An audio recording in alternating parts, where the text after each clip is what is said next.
The Rap Roundtable. Yes, sir. The Rap Roundtable is back on deck. Another installment of Monday Night Raw. It's your boy Jov here alongside Cicida Rap Snob, alongside Macito, and of course alongside your homie Deanie. Hit the like button, hit the subscribe option, hit the notification bell. Get very comfortable. We got a loaded pod for you tonight. We got to talk a little Nas and Primo, Hitboy area. I saw the title. You know what it is. 21 Savage botting, among other things. We got to talk about people blaming Kendrick, among other things. But we're not going to waste too much time tonight. We're not gonna do all the pleasantries and all of that. Most importantly, Cicida Rap Snob, before coming on this podcast, he was in Lower Manhattan for the third time. And this time, he got to meet DJ Premier, get the vinyl. Can we talk about that? It's my home away from home at this point. This Mass Appeal pop-up shop. I'm gonna be sad when it goes away, man. Shit, man. It's always this is my third time there. It's always good vibes, always good tunes being spun in there.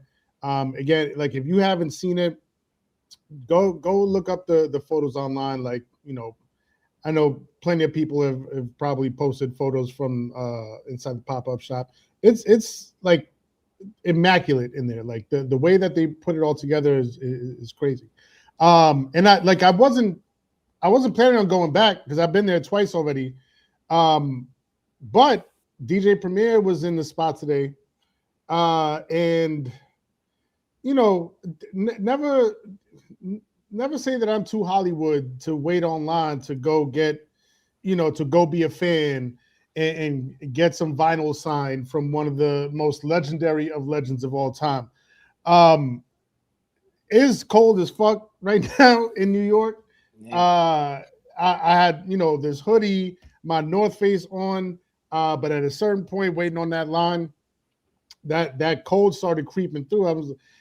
I was like, man, I might just say fuck this and go home. But I was like halfway there already, and I was like, you know what? Let me thug it out. You know what I mean? And I get in there. Finally, it's warm inside, and like the line is much shorter. And yeah, man, my turn was next. And when I tell you, like, because I'm not one to get starstruck. I'm really not. Like, I'm honestly like the fellas will tell you, like, I don't be on no Hollywood shit. I don't like. I'll be like, yo, word.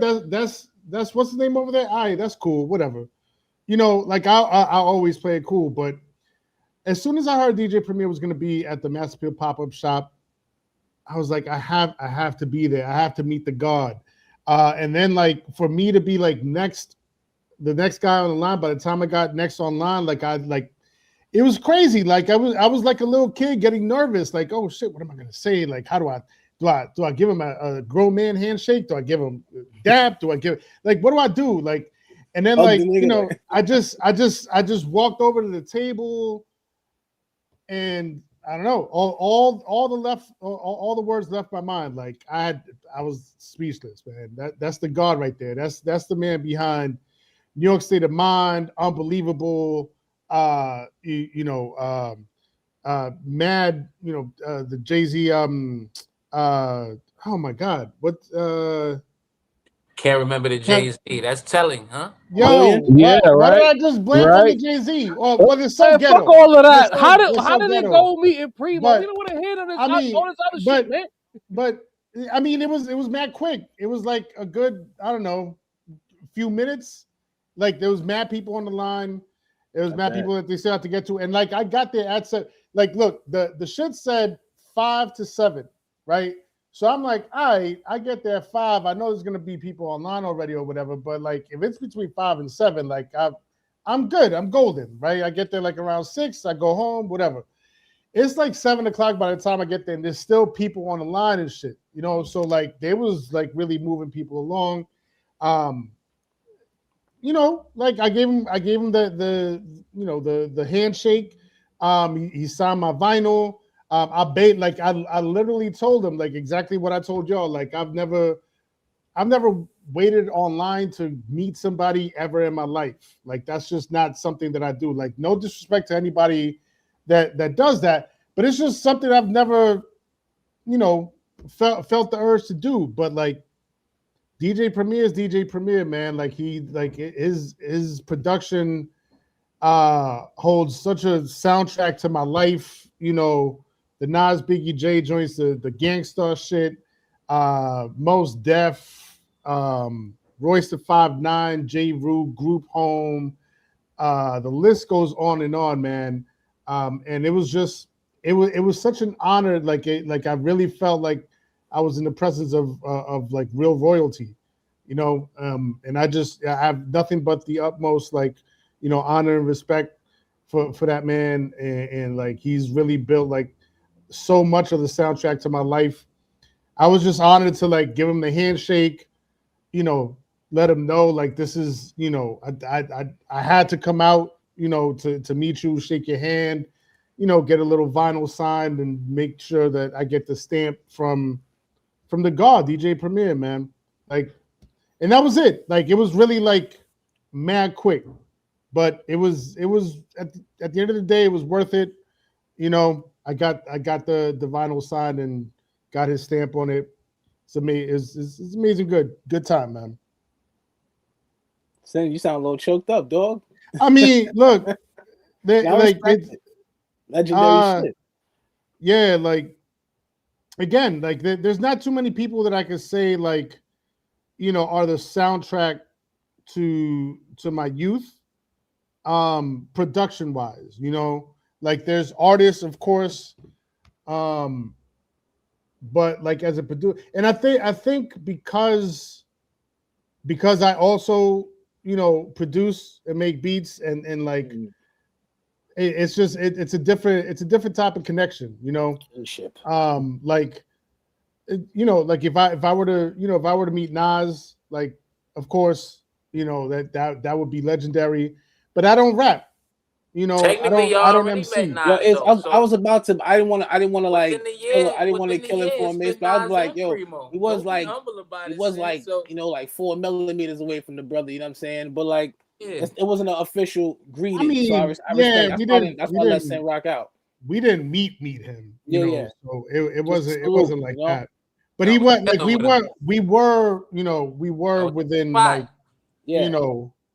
We were breathing the same air essentially. Yeah, like you know what I'm saying? It was like just to be acknowledged by the God was really some extra shit. But like, you know, as far as there was people taking pictures, but there was a line for that, and the line for that was crazy. So and like, you know, like people it's crazy because like you see people and you don't think like, yo, a moment, just talking to this person for like 20 seconds could alter this person's whole life, not their day, not their week, not their month. Like their whole life. I can just imagine what Sin was going, because Sin like truly loves Primo, bro. Like I've known Sin long enough to know like that's his guy. You feel me? So like I'm sure even if the conversation was short, I'm sure just the being in the same, you know, the dappery, you know, like my God, like these are the hands that made some of the greatest rap tunes of all time, you know? Bro, those are the hands that, you know, that was on the MPC, that was on the techniques, you know.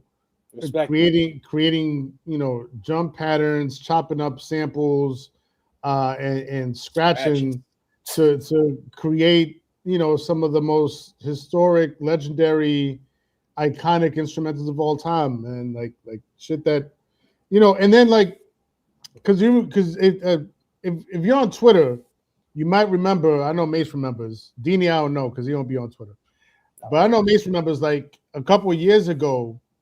Like I was doing like these month-long series every now and then where I was just like, I'm gonna just, you know, drop a joint from like, you know, a certain artist or a certain producer every day. And I did this Primo series, but here's the crazy shit about it is that when I did the Primo series, I was like, I don't even want to drop or post any of the shit that everybody just, because again, Gangstar, Biggie, Jay-Z, Nas. Like I don't want to go on there posting New York State of Mind. New York State of Mind is just like such. It's a given. You don't have to say anything about it. Like there's everything that's already been said about it has been said.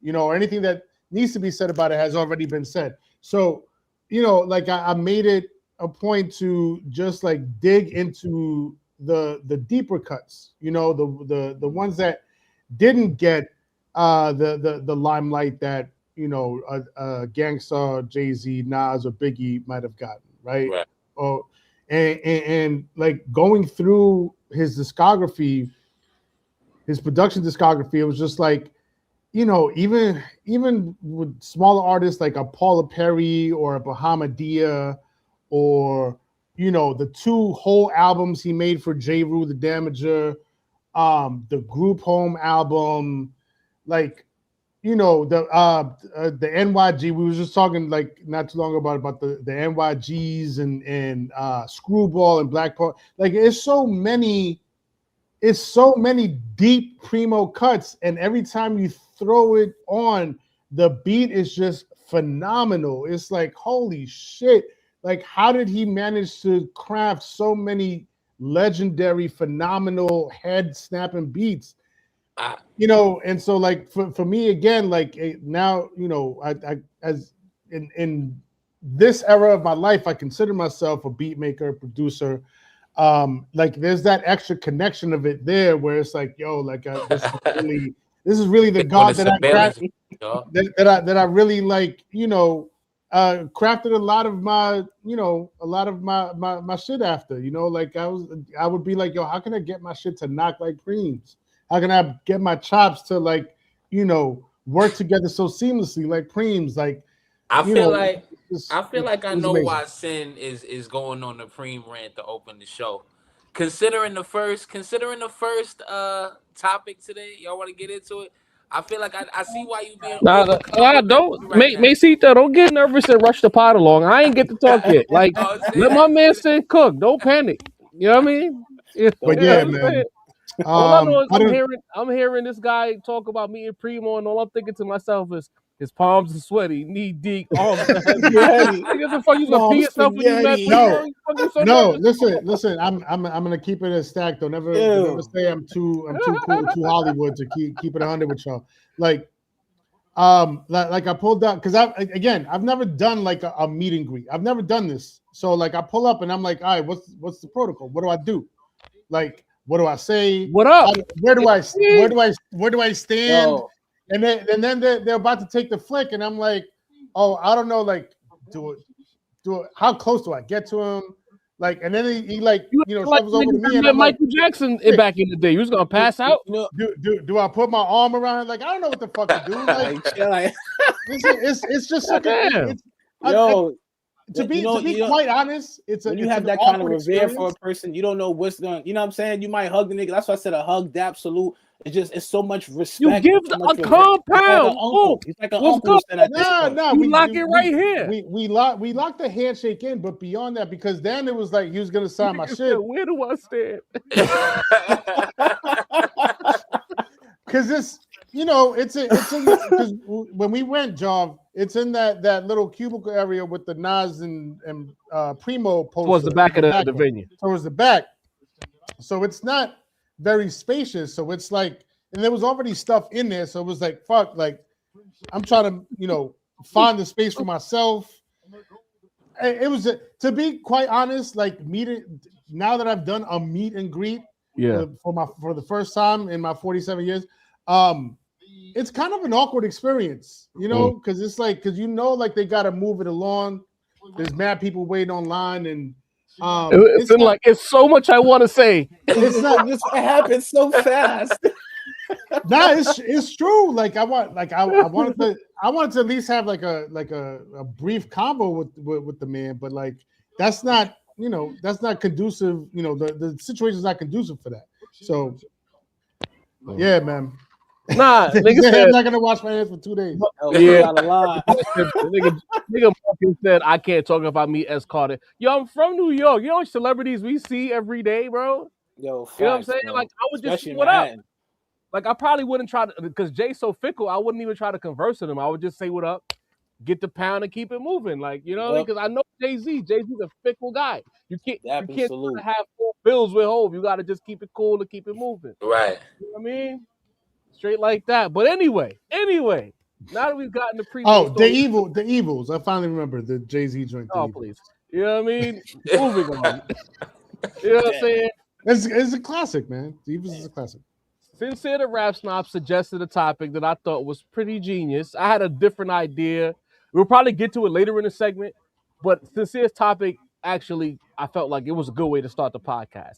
He's meeting with Primo. Well, after meeting Primo, getting the vinyl signed, what better way to transition into this topic than that? So Sin was like, yo, where would Light Years rank amongst the Hit Boy albums, if at all? Would it be above, Mm. below, somewhere in the middle? Like, where would you place Light Years amongst the previous 6 Nasir Jones releases? So, Sincere Rap Snob, you know, you got to talk a little bit at the top. You could give you a second to catch your breath. You know, make sure your hands are no longer shaking from meeting the God. Macito, since he was ready to get into it, come to the front of the classroom. Let's get into it, Macito.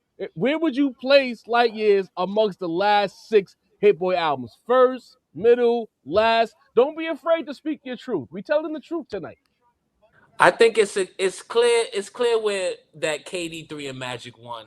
I feel like everybody could start the basis that those two albums are better than Light Years. Like let's not even get fancy with it. It's not getting funny with it. The debate for me is KD1 and KD2 because I do believe that it surpasses Magic 2. Magic 3 is tough. I feel like people like Magic 3 more than I did, but I feel like I like the energy of Light Years more than Magic 3. I like the album direction, and I feel like the hardest shit on Light Years does hit harder than Magic 3. So for me, it's up to KD1 and KD2, and I'm gonna be honest, bro. I think I'm gonna say it ranks fourth. It ranks fourth for me. I have KD2 above Lightyear, so that's the classic Magic 1, the classic KD3, the near classic for me at least KD2, all above Lightyears. KD1 and Light Years is like this for me. You know what I mean? Like the reason I'll put Light Years above KD1 is because I feel like KD1 came from left field. You did not expect it. It was almost one of the more expectationless Nas albums in a career full of high expectations. You know what I'm saying? While Light Years is on the complete opposite spectrum of that. It was the most hyped Nas album since fucking it was written coming off Illmatic. You feel what I'm saying? So yeah, so with that being said, I've had a bunch of years to listen to KD1, so I gotta consider that as well. I'll go with Light Years above KD1, begrudgingly, very begrudgingly. But KD2, nah, man, nah. That is people gotta go back to that. If KD3 and Magic did hit the way it did, people would appreciate KD2 a little bit more than they do. You know what I mean? I don't even think people have gone to it as much as they would. Clearly not as much with all the heat that they were releasing back to back to back to back. So I'm gonna go fourth. I feel like conservatively, Light Years is fourth for me, which is to me is not disrespectful because we've all said what was going on with the quality, how high of the quality the Hit Boy run was. So for me, that's why Sin, you know what I mean? That's why Sin was made sure, because the meeting is one thing, but Sin made sure to remind us about all the classics that Primo has brought throughout the years. And I feel like I know why, because he feels a little bit similar to the way I do. You know what I mean? That Hit Boy gave us multiple classics better than this album. This is still not disrespect. I still fuck with Lightyear, still salute. Thank you what y'all brought to the game. You know what I mean? I understand that, this is more of a for the fans situation than anything in either of their careers. I get all that. Salute. You know what I mean? But nah, it's not fucking with those three. And on the right day, I might be convinced that KD1 is better. You know what I mean? It's just not today. You know what I mean? If I'd have ran it back right before the show, I might have felt a little differently. But to me, those three are easily. Sin, am I bugging? Like, I'm wilding. Dean, how you feel about this? Am I bugging Why? out? So what we Dean, you want to go next? Real quick, let me just jump in because I know you're gonna have a lot more to say about this than me. You know how I feel about the album in terms of its like overall quality. For me, in terms of the series, I'm going with KD3 number 1. Like that album is a sonic. Like you have to really lock in with it, bro. There's so many of like those were the songs that made me feel like not hands down. Nas is still firing on all cylinders. You think of Thun, you think of Reminisce, you think of like those joints that just feel like almost like timeless records. You get what I'm saying? They don't feel like they was made yesterday. They don't feel like they was made 50 years ago. They just feel like they good records that just keep pushing through. I would say next for me, I will go Magic 1. I think Magic 1 was amazing. After that, I'm going KD 2. KD 2. After that, that's where it starts to get a little rocky for me. Like somebody asked in the comments that they my 3. That was my 3. But like as we get towards Magic 2, I ain't gonna hold you, bro. I wasn't the biggest fan of Magic 2 or Magic 3 in terms of like sonical listens. I just feel like the Primo joints that I like off the Primo and Nas, those 5 joints that I think are just like could be timeless records, those are just better sounding than the things that are on those It's other 5 albums. joints, man. You know what I'm saying? Watch Yo, it. that's all I need. Don't get too crazy up here, man. We talked about. Well, we can talk about it again, but like there's just we're not. There's 5 songs that I feel like you could play over and over again. Every time you listen to an album, there's certain joints, even if you're playing through, there's something that makes you want to spin something back. Those songs made me really want to spin back. And as I listen to the album more and more, I realize those are the ones that stick with me. To me, shout out to Tone the Dome. But I would rank this the Primo Nas joint probably like 6. 6? 6, yeah. Outside of Magic 3, I put it ahead of Magic 3, and I'll put it ahead of Magic 2. 5th. So that's 5th. 5th. Wow. Wow. 5. Yeah, that Hitboy run, those first 3 joints, not the first 3 joints, but the 3 joints I named, bro, those are classic albums. You know what I'm saying? Like really sit down and think about it. Those, especially KD3. Like in Magic 1. Dean has relinquished his moniker this episode. Will you bring some balance or not? I'm trying to see. We were there for the show, the energy in the building, and just the music, the overall music on KD3, KD2, and Magic 1. Just the sonics of the music, the way Nas was rapping, the reinvigoration, like everything was there, bro. Like the way he's rapping on these albums. The way he's rapping is the way he's rapping on the Nas and Primo, but just the production was just way more sound. You know, like it is what it is.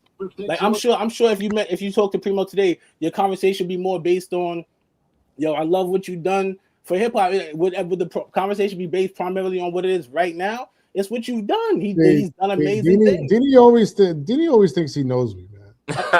he always thinks he knows me. He always thinks he knows what's going on in my mind. Like literally the first, like if I had a chance to like, you know, you talked about the album, start a convo with him and chop it up with him, it would have been the first thing. It would have been like, yo, this album was so refreshing, so at least for me, so needed, such a reminder of like what it's just a reminder of like all that's needed to make dope records, you know. Sure, a Hitboy will give you like, you know, he'll give you like a boom bappy joint, then he'll give you like an R&B-ish joint, then he'll give you like a trappy joint. That's all good, you know. And I understand that, you know, certain people want that shift or that diversity in sonics, you know, and they want all the layers that a Hitboy will give you. But what I hold so dear about this album is that it's very minimalistic. You know, a lot of people will say it's too simple or it's too basic. Like the beats are just like there's not they don't got no drum fills, they don't got enough hi-hats, the snares don't hit right. You know, a lot of the beats are just like simple loops, like there's no beat switches.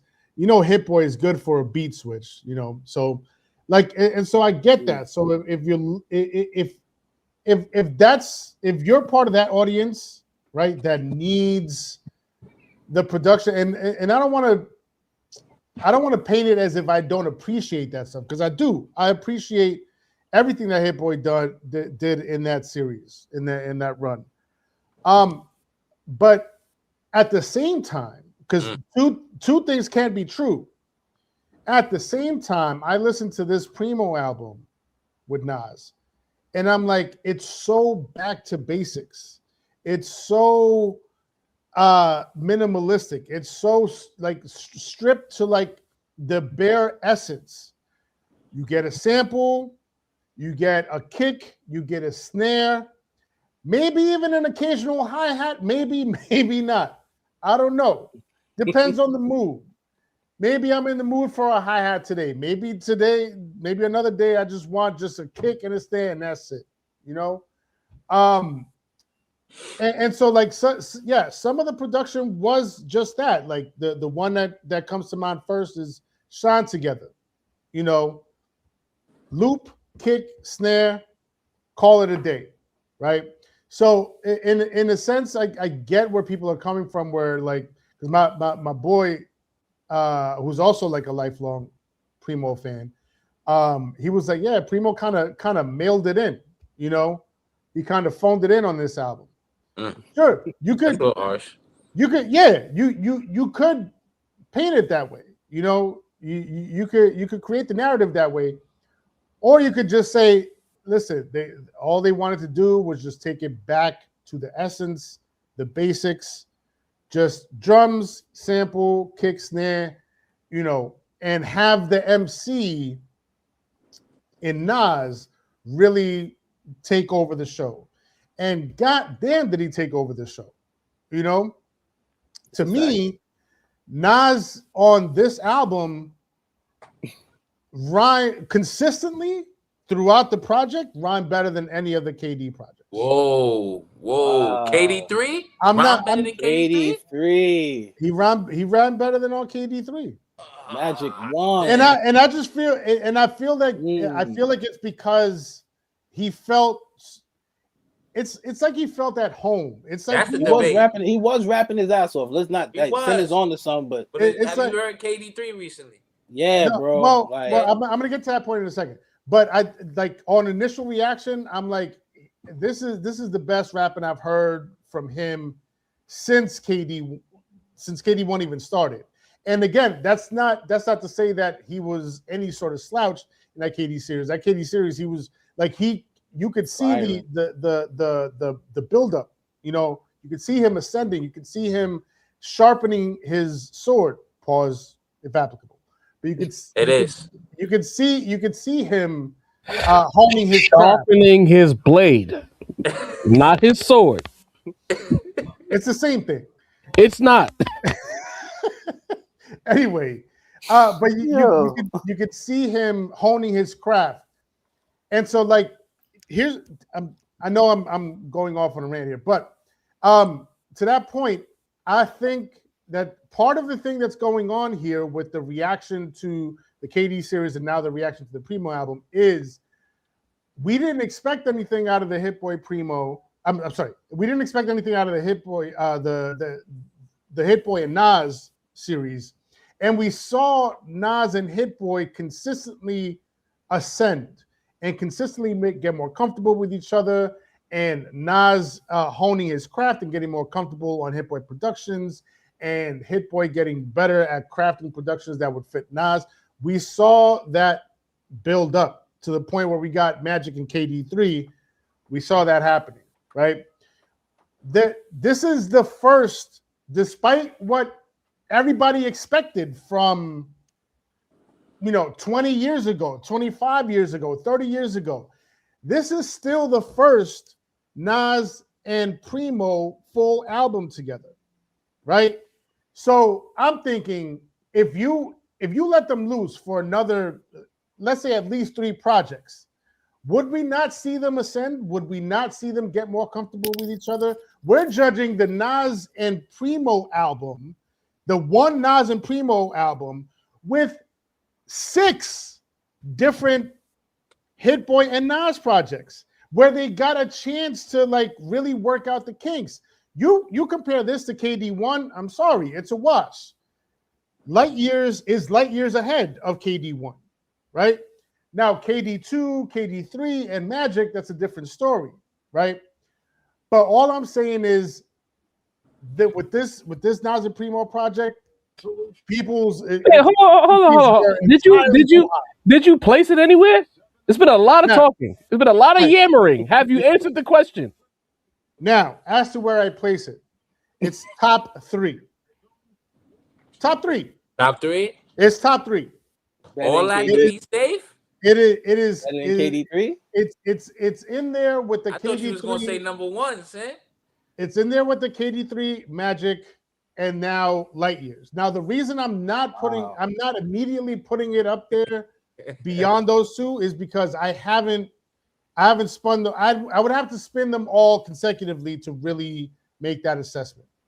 But I'm gonna safely say top 3. I'm gonna personally say top 2. Okay, there we go. Here we go. Top 2. Talk that shit. I'm gonna put it top 2. I'm gonna put it above Magic, ever so slightly. I'm gonna put it above Magic ever so slightly.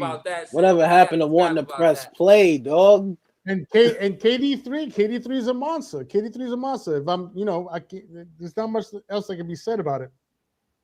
But I would have to spin them all consecutively back to back, which I haven't done yet, to really assess where exactly I place them.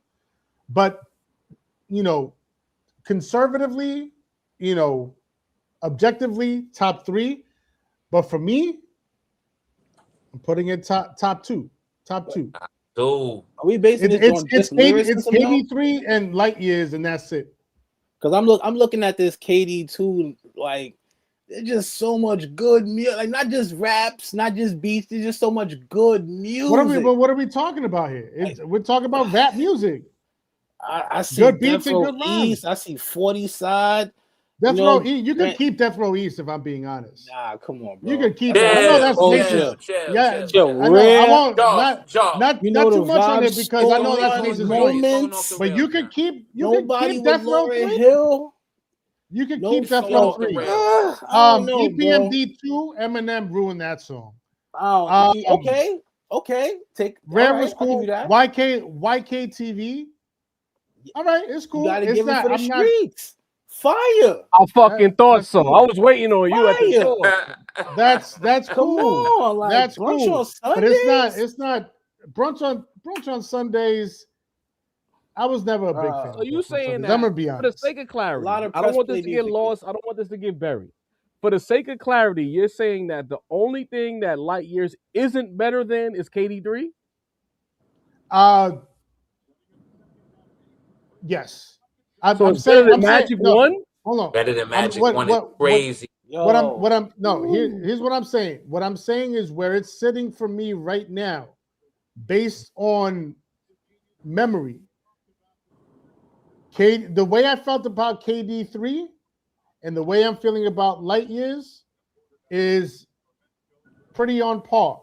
What? Magic 1, the way I felt about Magic 1, after a while, I didn't feel the same way about Magic 1 the way I felt about KD3 and about Light Years. Niggas so that's they where really love Primo, man. He out here slandering Magic 1 as a part of KD3 though. All right, crazy. And so, John, minister some truth in here. I'm just waiting. Because we've heard enough from you, Sin. I'm sorry. You know what I mean? You've made your point ad nauseum. So you're in love with Light Years. It's basically skip the line of all the goodwill that Nas has done over the last 3 years because you finally got your long-awaited Primo album. Blah blah blah blah. It's not even about finally getting it. Blah. It's the fact that it hit everything that it needed to be, except for New York City Mind 3. Right. So. Going back to this Hitboy era, I remember in real time, Sincere the Rap Snob being very indignant about the real heads who couldn't stand Hitboy and they wanted a Primo album, right? I remember that. Now, Sincere all of a sudden gets the Primo album and he immediately acts brand new. Like this brand new Sin. Shout out Ye and Ron Press and them niggas. You know what I mean? Real brand new. You know what I'm saying? He's so excited to get the album that he's shaking his knees and his hands, fully having a convulsion, meeting Primo, losing his wits, losing his sensibilities. I cannot believe this. Oh But shit. that being said, I won't place light years at the bottom of the list. I won't disrespect the project like that. Someone said I will put it at 7. I won't ever do that because the Hit Boy and Nas series part itself, the Nas and Hit Boy series is not without its misses, right? We know that. Yeah. So to me, KD1, now KD3 and Magic 1, that's Grail. Like we not like to even suggest to have the unmitigated gall, shout out Stephen A. Smith, the temerity to even place Light Years next to those two albums that everybody, even people who hate my guts, people who love me, people who might not even be like big Nas fans, the biggest, the smallest, the intermediate Nas fans, we knew day one, second one, that KD3 and Magic 1 were different. We didn't have to argue about it. We've never had to converse about it. We've never had to bend ourselves into a pretzel a la Sin to convince other niggas how good it was. We just knew that these two albums were different. So we're not even gonna play with those two albums the way Sin just attempted to. That is hogwash. Okay? Now we can move on. KD2 is a really strong album. I cannot, in good faith, place Light Years above KD2. KD2 was what kind of brought Sincere around because he didn't love KD1. I think I liked KD1 more than everybody on the panel at the time, if memory serves me correctly. KD2, strong album. Okay? All right. KD1 for me is a really strong album. Again, hashtag to me. I ain't asking y'all niggas to agree. KD1, 2, and 3, there's no misses there. Magic 1, hello, all timer. Put those 4 right there. So now when we get into this situation where you got to figure out the rest of the equation. Yeah, I know I never really loved Magic 2 like that. I liked it on the first listen, but every time I went back to it, I loved it less. Okay? These things happen in real time. Magic 3, a good rebound from Magic 2. Yeah? Is that a safe assessment? I think Magic 3 and Magic 2 are the only two albums where you can have a Light Years like conversation. Where some people got to say, oh, you got to listen to it again. Remember? That's what they saying about Light Years. You got to listen to it again. You got to go back to it. You got to catch the little idiosyncrasies. You got to catch the little Easter eggs, so on and so forth. To me, I put Light Years in that bucket. The bucket where it's polarizing, maybe not as good as some have it. Long story short, we all disagree on how good it is or it isn't. But nevertheless, Magic 3 was a strong rebound from Magic 2. So I'm going to put Magic 2 5th on this list. Right? And then I'm going to land with Light Years at 6. Because I think as far as the Hit Boy era goes, that's where I'm placing all of these projects. Wow. So Light Years at 6, Magic 2 in last place. You can honestly slide another album there and put Magic 2 in 8th place, quite frankly. But 6, because I don't have to bend myself into a pretzel. I don't have to cap.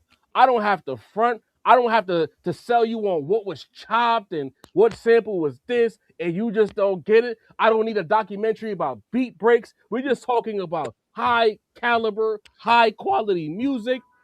It's Magic. It's KD3 for me at the top. Magic 1, KD 2, KD 1, Magic 3, and then Light Years. And it's like, if you one of these cafones, one of these jabronis that's in the chat saying 6 is mad disrespectful, I'm gonna need you to stop for a second and really use your brain here. Hold on, guys. Use your brain here. We're comparing 7 Nas albums.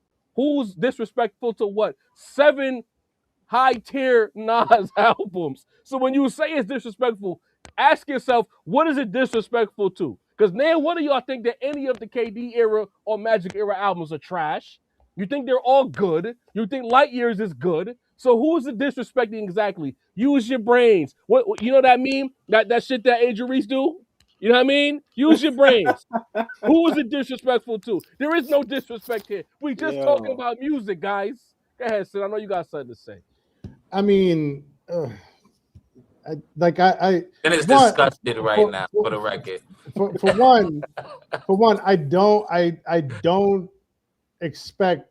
I mean, I'm gonna say it. I don't expect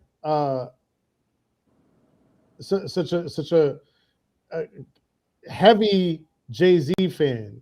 Oh, wait a second. Wait, That's where we go. Damn it. Yo. Try that shit on the fucking train. I'm not playing with niggas today. Don't do that. Don't do that at all. First nigga to get booted from the panel is here. Damn it, man. Teleported. Yeah, that nigga the punt. He teleported, bro. Yo, Sim pulled that out of the trick bag crazy. But my real point is, yeah, like again, we've talked in the past about like even within our respective age range, like there's still certain disconnects that happen. You know, me being later in my 40s, y'all being earlier in your 40s, like to a lot of people, we're all, you know, 40 plus, so they'll just stick us all in one box. But within this age range, the simple fact, and this is my real point, the simple fact that we still have arguments or debates about Illmatic versus It Was Written, right? Like, if you in your heart of hearts feel that It Was Written is better than Illmatic, I'm not going to change your mind. But it does speak to a disconnect in age and in era. Great transition there. So, to this, I fully expect y'all to enjoy the more modern production style of a Hitboy, right? And the ability to take more chances sonically, you know, and have more modern twists and moods to his production, you know. So, you know, I don't expect anything different from y'all. But what I'm saying is that as soon as I heard this album, except for New York State of Mind 3, where I'm just going to continue to believe that shit didn't happen, you know, for the most part, from beginning to end, this was such a refreshing back to basics, back to home base feeling of listening to this album. And I think that they connected on the vast majority of it. I would say like a good 80 to 90% is it hits the mark. You know, if you again, and I don't want to keep doing this, but if you expected a certain sound from Primo, that sound from Primo is long gone. But say, well, forget we pass expectations though. We got to start focusing on what it is. And what, for the sake of clarity, what you're saying is you believe that they did everything they needed to do, and this album is great. It's wait, at this point, I gotta ask, because the more you talk about it, the more I'm starting to feel like you feel this way. I could be wrong. Please correct me if I'm wrong. You think this album's a classic? No. I've never called it a classic. No, I know that. I'm asking you now. I'm trying to get, you know, your perspective. It can't be a classic with New York State of Mind 3 and Welcome to the Underground on it. Okay. But you think it's all-timer? Because you're putting it above Magic. Magic is an all-timer. Magic is a classic. Magic heard KD3.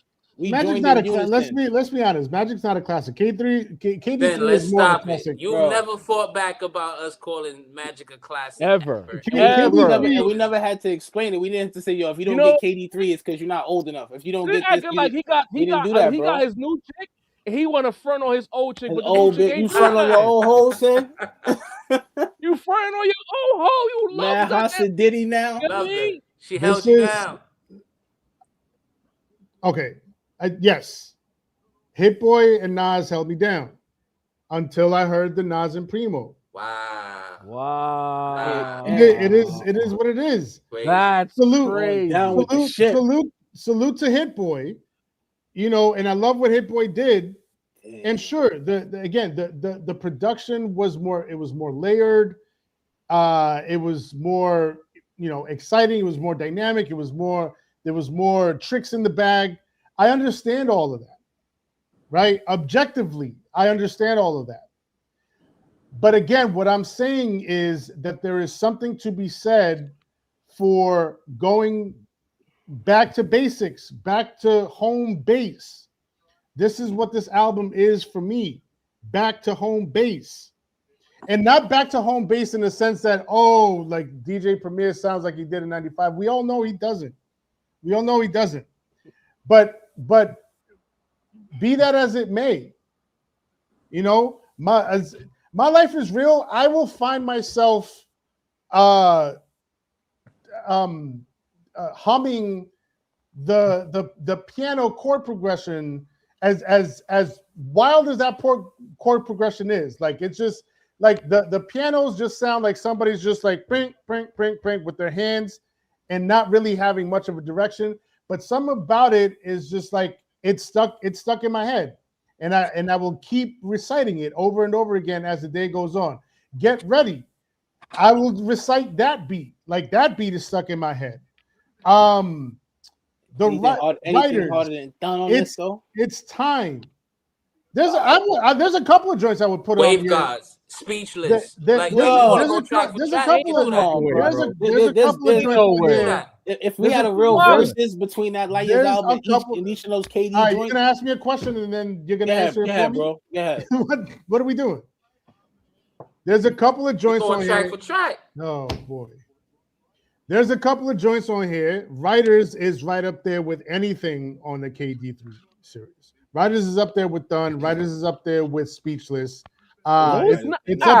I love Writers. It's up there. You know what? Simmons talked a lot. I know it's clear Macito and Dini want to get in. So can y'all provide a tangible argument to Sincere as to why Magic clears Light Years? Go ahead, Dini. You can bat lead off. I feel like if we was to just truly do a versus with that Light Years album and any one of those Hitboy joints, and you pick a song, you put a song, I just feel like a lot of those albums would just come out better. Like, I feel like we're explaining it like it's a recipe that's lacking. We keep talking about the Primo beats had to be a little bit more mid so Nas could go off the way he did. Like, that's the difference between the Hitboy joint. Hitboy didn't have to make the beats weaker so Nas could go off. The beats were still fire and Nas still went off. You know what I'm saying? I think that's the disconnect. And I know we don't talk about album sales, but this is the, no pun intended, premier album from these two. Like, the whole hip hop should have been logged in on this. You know what I'm saying? If nothing else, if the album is true, don't, Dini. Don't bring sales into this conversation. I'm not talking about sales in terms. I'm talking about just. I mean, why mention it? Because it's a part of the game. But I don't mean it when I say spins, not sales, spins. Like, people would be, if this shit was what it was, people would be spinning it more. You know what I'm saying? I remember the numbers, the spins on KD3 were higher. The spins on Magic were higher. People were expecting this. People listened to the music and said, "Yo, this is worth pressing play." There's just a lot more press play music than there is on the Primo joint. And that's not a crime, bro. Like, we're not saying who rap better, who did the better beat. I'm talking about overall better music, an album that I want to press play top to bottom and get through and spin joints back from the album. I mean, there's no offense, there's joints from Hitboy that are light years better than the joints from the Primo and Nas joint. I don't even think it's like, I feel like now you just kind of fighting it because it's a fight now. You feel me? But I feel like in your heart, if we play these songs back to back with those, you would be like, damn. I know you said you think I know you, but bro, we unanimously came together when KD3. We all was like, yo, what are we doing here? This is incredible. Right. Did any of us say incredible when we mentioned this album? You didn't even mention the word incredible. You know what I'm saying? And now you're saying not classic. And now you're saying not classic. So it's like, it sounds. It was on. Sim been on message from day one. It's been you. Don't accuse Sim of flip flopping when you flip flop. I'm not accusing him of flip flop. Fuck out of here, man. What are you doing? I definitely walked it back. You a dead fish. That's what you've been doing this album the whole time. Nah. Those 5 joints, definitely. Those 5 writers. That's why your argument. Even when you sent it in the chat and I listened to it, I was like, nah, that shit is one of them ones. What I'm saying is you can't question nobody else's stance on the album when you have completely flip-flopped on it. I have flip-flopped on it. But what I'm saying, my stance is what it is now. Like, I've listened to the album at least 7 times. back to back to back to back. And I'm just like, the songs that don't hit, don't hit. The songs that do hit, do hit. I just, you know what I'm saying? But hold on. Can I call an audible real quick? What's the word? Put on the this comment by the Mad Hatter. You can do it yourself. No, I can't. I'm not on the. You can't touch. I'm not on the round table. Oh, I thought anybody could. My bad. Nah. I remember Sin. Yeah. That. What? All right. Mad Hatter says, I remember Sin's response to both Magic and KD3. I had a long time watching. Appreciate you. Than Light Years. Did you watch the Light Years reaction? Did you see me hugging, like literally hugging the Light Years vinyl like it was a person, like it was my brother? This is true. You know what I mean? So what are we doing here? Sin has been on message from day one, bro. Like he ain't changed nothing. You know what I mean? This is what Didi does. He mutters the water down. Niggas start making accusations. You know what I mean? That's what we do. Anyway, Macito, your thoughts, man. Your argument towards Sin, I should say. I feel like I'm the Sin of Magic. Magic is actually my favorite album in the entire Hitboy series. I understand the impact of KD and just how great KD is, but Magic is my shit. Now, I understand where you're coming from, Sin. If Sin wants to go with the volume argument that maybe Magic was a little bit too short to reach classic status for you, I'm halfway willing to accept that argument, you know what I mean? But no, I'm gonna be honest, no, because you just kind of mentioned like Magic did have a little bit more dynamic production on here, so it's like, and when it comes to, I didn't say that. I said Hitboy in general, like throughout the series. Overall, my mistake. But Magic has, you know, if we want to talk averages, Magic's beats are at least 4.75. And if you want to say that, not to me, Nas is rhyming 5. To me, Magic has the best Nas rhymes that we've heard of the 2020s. So the average to me is like, you know what I'm saying? To me, Magic has a better intro. Magic has a better outro. The best song on Magic is better than the best song on Light Years. To me, like, we gotta track for track the percentage. Magic is shooting Jokic percentages, brother. Like, I'm sorry, efficient from everywhere on the court, brother. Like, I'm sorry, 3-level scorer with Magic. That's how I'm feeling. There's clear bad tracks, even if you only feel like it's 2, Sin. Dean feels like it's 10, but I know Sin feels like it's 2. Those 2 are clearly worse than every song on Magic. Clearly. So I don't, from a volume argument, from a career high argument, from a consistency argument, I don't see where you can make the argument that Light Years is better than Magic. I'm sorry, Sin. Sin, the floor is yours. All right, let's go back to Magic real quick. All right, and again, this is no disrespect to Magic. I love Magic, right? This is all splitting hairs at the end of the day. Like, yeah, these are all phenomenal projects. Yeah, let's be real. My favorite MC of all time. You know, this is a real hip hop argument right here. But I remember saying this, you know, even back when we first reacted to it. I didn't love Meet Joe Black. Meet Joe Black was cool, right? I remember you saying that. I didn't love 4016 Building. I thought 4016 Building was cool. You know, I love 2016. You killing me right now. Niggas love that shit, bro. As for the rest of the songs, you know, Speechless, intro wise, phenomenal. Whoa, no, 10 out of 10, Whoa. no notes. Speechless kicking off, crazy, kicking off Magic, phenomenal, right? Perfect song choice to kick it off as an intro, right? I put that up against, you know, My Life is Real. Speechless is going to win, right? But that's not to say that I have a problem with My Life is Real. Speechless is going to win, though. I actually like My Life is Real. Of the first half, that's my favorite song. I love it too, you know. Get with that. This is something that's I never mentioned this because by the time like it became an issue to me, we were way past the time window of talking about Magic. But the beef for Ugly, after a while it gets great. Like it started annoying me. There's something about The way truth that comes out. You hear this? there's something about the way Hitboy was like time stretching the sample that just sounds, I don't know, it sounds jarring. It sounds just off somehow. Like it sounds that out of affects your tune. outtake on the music. I respect that. Right. It I sounds feel out that of way tune about to my me. story, your story, for the record. That the Same. sound is off. So Same. understood. The sound, the like the beat is off, or is Nah, it the that voices. AZ The the vocals, voices are off? Yes, timing. right. You know, I have no problems with the rest of the songs, but like Hollywood Gangster, man. Hollywood Gangster's crazy. What's an Hollywood Gangster's all-timer, crazy. man? Woods for the Wave Children was Gods. fire. What's for the children? Wave Gods is amazing. Yeah. You know, Fire. we're splitting hairs here. We're splitting Woo for the hairs. children. But See me?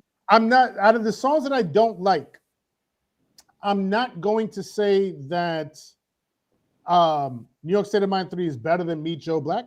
I'm not going to say that at all. I'm also not That's a going Rocky. to say that Welcome to the Underground is better than 4016 Building, right? They're both cool to me. They're both cool, right? But as for the songs that I love, there's more songs that I love on Light Years. There just are, right? If we go track for track, you know, that's one way to approach it. But if we go in just by like overall bulk of songs that I love, there's more songs that I love on Light Years than I do on Magic. And it's not, I mean, it again, splitting hairs At the end just of the by day, like by a sliver. But it's music, there's bro. more songs that I Shit's love gonna- on Light Years. For me, It's gonna affect you Magic different. goes 8 for 9 shooting. Light Years is about 10 for 15 for me on the shooting. So I guess even disagreeing with you, I agree with you that there are more songs I like on Light Years. But like Magic, There are more songs. though. Magic was so good that before we heard Light Years, we were saying, "Yo, I hope Light Years sound a little bit like Magic." You know what I mean? Like, But- With KD3. come okay, on. so let's take the shooting. Let's take the shooting analogy a little bit further, right? So let's say, you know, you're saying that Magic had a better shooting percentage than Light Years, Overall game. right? Yeah. but let's say some of, you know, and I'm not saying that this is the case, but when we go with an analogy like this, it's like, all right, maybe some of them were like, you know, off a bounce off the rim, maybe some of them caught back rim, maybe some of them caught side rim. When I'm listening to Light Years, there's a lot of swishes, like pure net swishes on Light Years. Writers is a pure net swish. Good Hooper. Junkie is pure like it. net. Sons is pure net. What else? It's Time. This time is pure net. Pure net. You know, and It's that Time like is that's heavy. Yeah, that's Yeah. in What my was that? 5. I said it's Time is heavy. It's time is great. Like, and yeah, so like so I'm look. That's again splitting hairs. Magic phenomenal, Light Years phenomenal, but Thanks, what I'm hearing on some of these songs is pure swishes, pure like no rim, just all net, just like when you hear that pure net swish in an empty basketball court in an empty arena, like that sound, Yeah. and how it snaps so perfectly. That's my feeling on a lot of these songs. Not all of them, again, clearly not all of them, but a lot of them. That's how I felt about KD2 and KD3.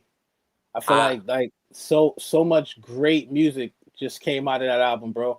And I don't mean just great music to an individual, you know, but I mean like great music to like a lot of people. You get what I'm saying? Like the music resonated because it didn't feel like I think you loved the music on this joint because it took you to a time where like you loved music. And I think people love those albums because it took them to a time where the shit just didn't sound like it was from a specific time. You know, it sounded fresh and it sounded good. It sounded like this nigga's reinvigorated. It sounded like all he needed was, because you know that's back when they were saying Nas he can't pick a beat and shit like that. So like obviously with the new production behind him, that might have been the driving force between them two even making that shit happen. But like with them two linking up and then the precision of the beats and Nas's reinvigoration, like the way the nigga was rapping, bro, like Nas was awoken during that Hitboy run, and we just ain't see him like that. You know, we coming off shit like with the Kanye shit a while back. You know, he didn't have something else after that was good, but like we're coming off like a bad run, and then we just got so much fresh, like certified, like I would almost say timeless music, bro. All right, like, all right, stay right there for a second. Yeah. Right. So if you feel that way, right? Not because I don't, but if you feel that way, that you know, that the Nas and Hitboy era was so great because of the reinvigoration of Nas, like you saw it in real time, right? And we did get to see that in real time. Now with this project, right? If you feel that Primo was not up to the standards that we expected of Primo and was not up to the standards of where Nas was rapping, again, if you feel that way, I'm not saying this, but if you feel that way, can we not grant Primo some grace and maybe, you know, let's see what happens in Light Years 2. Let's see what happens in Light Years 3. Right? I mean, of course. If there's anyone that, you know, of course there could be grace. But so many people are just saying like he's just outright washed. Like there's no coming back for him. A lot of people, there was many eras where people were saying Nas was washed, and then what happens? You know, the Kanye album happened, right? Lost Tapes 2 happened, and then he comes back with the kids. So like, you know, I don't know. I just feel like for Primo. I mean, why? Like, you know what? You know what keeps getting lost here in this conversation? Because you know this is what happens when this is a great rap conversation. First and foremost, I agree. Hit the like button, hit the subscribe option. A lot of y'all been sitting here. We got across multiple platforms. We are at 846 live viewers. Wherever you're tuning in right now, watching the stream, please hit the like button. If you're on Twitter, retweet it. It's about a good amount of y'all watching. Hit the retweet button, hit the like button. Hit the subscribe option on Twitter, hit the notification bell, all of that. Lock in with everything Rap Roundtable. Episode 139 is coming this Wednesday. And on 139, we ask a question. We're looking ahead. A little Christmas Eve conversation where we wonder, now that we've finally gotten the Primo album, who should be the next producer that Nas works with? So we have a great build about that. So make sure y'all pull up on Christmas Eve and log in with all things Rap Roundtable. But I feel like just having this conversation, no one is really giving ground. Like Sincere, I've seen this movie so many times with Sincere. Once he plants his flag, he digs his heels in, he's not moving off this point. And I sense that on the opposite side of that, the three of us, well, I'll say the two of us, because I can't trust Dini's opinion on this album because he's flip-flopped already.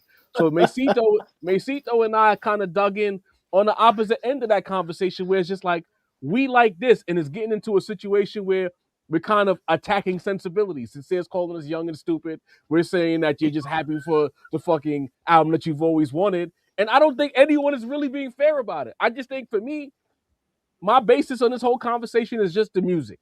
I don't think musically that Light Years has done enough to be in the top of any Hitboy echelons. That's just it. That doesn't mean that all time wise that we're knocking down DJ Premier. DJ Premier is a GOAT.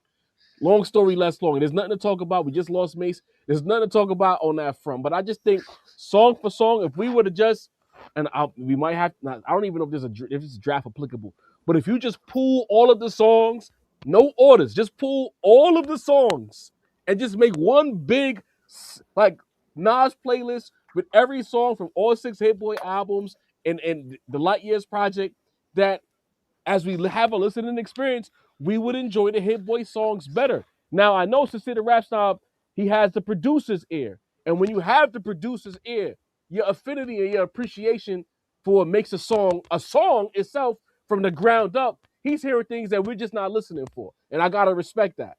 Because he hears a chop that Primo did, and he's like, God, this nigga chopped that shit. Fuck. You know what I mean? It's much like when I watch basketball. Some niggas look at the final score, and I'm looking at the set that they ran, and I'm like, oh, he got him the ball in that spot. That's kind of how I feel like Sin listens to this album. He's appreciating the process more so than because the nigga might miss the shot, But that process was so impeccable that fuck if he misses the shot. That's how I look at how Cecilia Rapstar looks at this situation. And it's just like, I think we're at an impasse on that because I'm just strictly listening to it as a fan. And I'm like, this is all right. So it's like, but nigga, he chopped this shit right here. And then he synced this shit right here. And then Nas came in on the fourth beat. Did you hear this shit? Nigga, he's holding his headphones at you. Did you hear this shit? And I'm like, nah, I didn't hear that. You know what I mean? And I think that's a disconnect. Nah, like, I mean, it's something along those lines. Again, if I'm being honest, you know, with Primo's production on this, it was rather he leaned a little bit more on the loops than he would have, say, 15, 20 years ago. The joints that he did where I feel like there were like some chops, it was hit or miss, right? Because like New York State of Mind Part 3, Nasty Esco Nasir. Again, I love that song, but the chop work, it's cool, right? Paul Sapes is a loop. What is it? Sean Together is a loop. But the chop work on Get Ready, phenomenal. The chop work on It's Time, stupendous. Third Childhood was pretty good too. Sons was a loop, right? So it's a mixed bag. It's a mixed bag. Like, I'm not just looking at the chop work of Primo, because again, if I want S tier Primo chop work, I'm gonna go back to 95, 96, 97, 98, right? I'm gonna go back to that era. Yeah, it's just like I keep saying this. It's really as simple as this, and I think like a lot of y'all trying to overthink where I'm coming from. It's just really about the minimalistic approach to it, and how simple and back to home base it felt. Again, shouts to Hitboy, shouts to the entire Hitboy run. I'm not taking anything away from that run. In real time, everybody saw what we all thought and what I thought about the Hitboy run. Nothing about that has changed at all, right? But I am in this zone right now, and it's going to be very, very difficult to get me out of this zone, because it's just back. It's home cooking. It's just back to home cooking. You could have been, we could have been traveling around the world to all of these 5-star restaurants, Michelin star restaurants, to use the Dini food analogy. We could have been at the most prestigious Michelin star restaurants around the world, right? And Hitboy is cooking up this dish and Hitboy is cooking up that dish, and you're like, yo, this shit is immaculate. Shouts to you, Hitboy. And I didn't know your game quite like this, right? I wasn't familiar. I wasn't this familiar with your game, right? You can really cook up some extravagant shit. But when you get back home and you get that home cooking, this shit was home cooking, bro. This is comfort food. This is just Primo just laying out a soundscape for Nas to just do what Nas does. And it fits so well to me. Like, Primo and Nas really do fit like a glove together, to the point where, and again, I've made this point in the past, even on beats that at first you're like, I don't know about this. I don't know where this is going. I didn't know where my Life Is Real was going. I heard these random pianos. I was like, okay, I guess let's see where this goes. And then Nas comes on it, and it all just comes together. It fits like a glove to me. It's home cooking. You're not gonna tell me any restaurant anywhere is gonna be better than home cooking. This is home cooking, Sin. If you went home and Granny got a bunch of TikTok pots and pans, she got a new stove. You like, what happened to the old stove? Nah. Hold on. You violated. Then Granny using the air fryer. You gotta relax. I like bullshit like wait, who's Grandma Kaya? Her name Kaya? You gotta relax. Yo, Like, what is this? Yo, wow, wow. wow, Where's the old spoon, Granny? I think, It ain't but the matter of spoon fact, no more. I raise you. I think that she used all of our older ingredients, but because we've been on TikTok so long that we forgot what the good shit might have tasted like. Maybe we've lost our way. You know what I'm saying? We got too much Hitboy and we just forgot about grandma and big mama's cooking. You know what I mean? Abuela. You know what I mean? We forgot about abuela. Maybe. I don't know. But we gotta move. No, We no. got I'm sorry. No, to Mason's point, because I mean it's a funny point, but it's a good point too. There's some accuracy to that, like Primo, the grandma in the analogy, doesn't have the same spoon, doesn't have the same, tools. That's a brand new pot she using. I want that burnt up shit. You know what I'm The saying? shit that even if you clean it, it don't look clean. Got spaghetti. But it does. stains But in that motherfucker. it does the job. That old burnt up pot. That's that shit. That it's gone. She threw it out. She threw it out. It fell apart. You know what I mean? It just fell apart. She had to get a new one. She's doing what she can with the new shit, and it still hits for me because that's grandma's cooking. It's never It's not the same ingredients. I give you that. Yeah. Just tastes a little different now. But you know what? Sometimes grandmothers. No, you gotta go to grandma and be like, Grandma, what the fuck is this? I would never. No.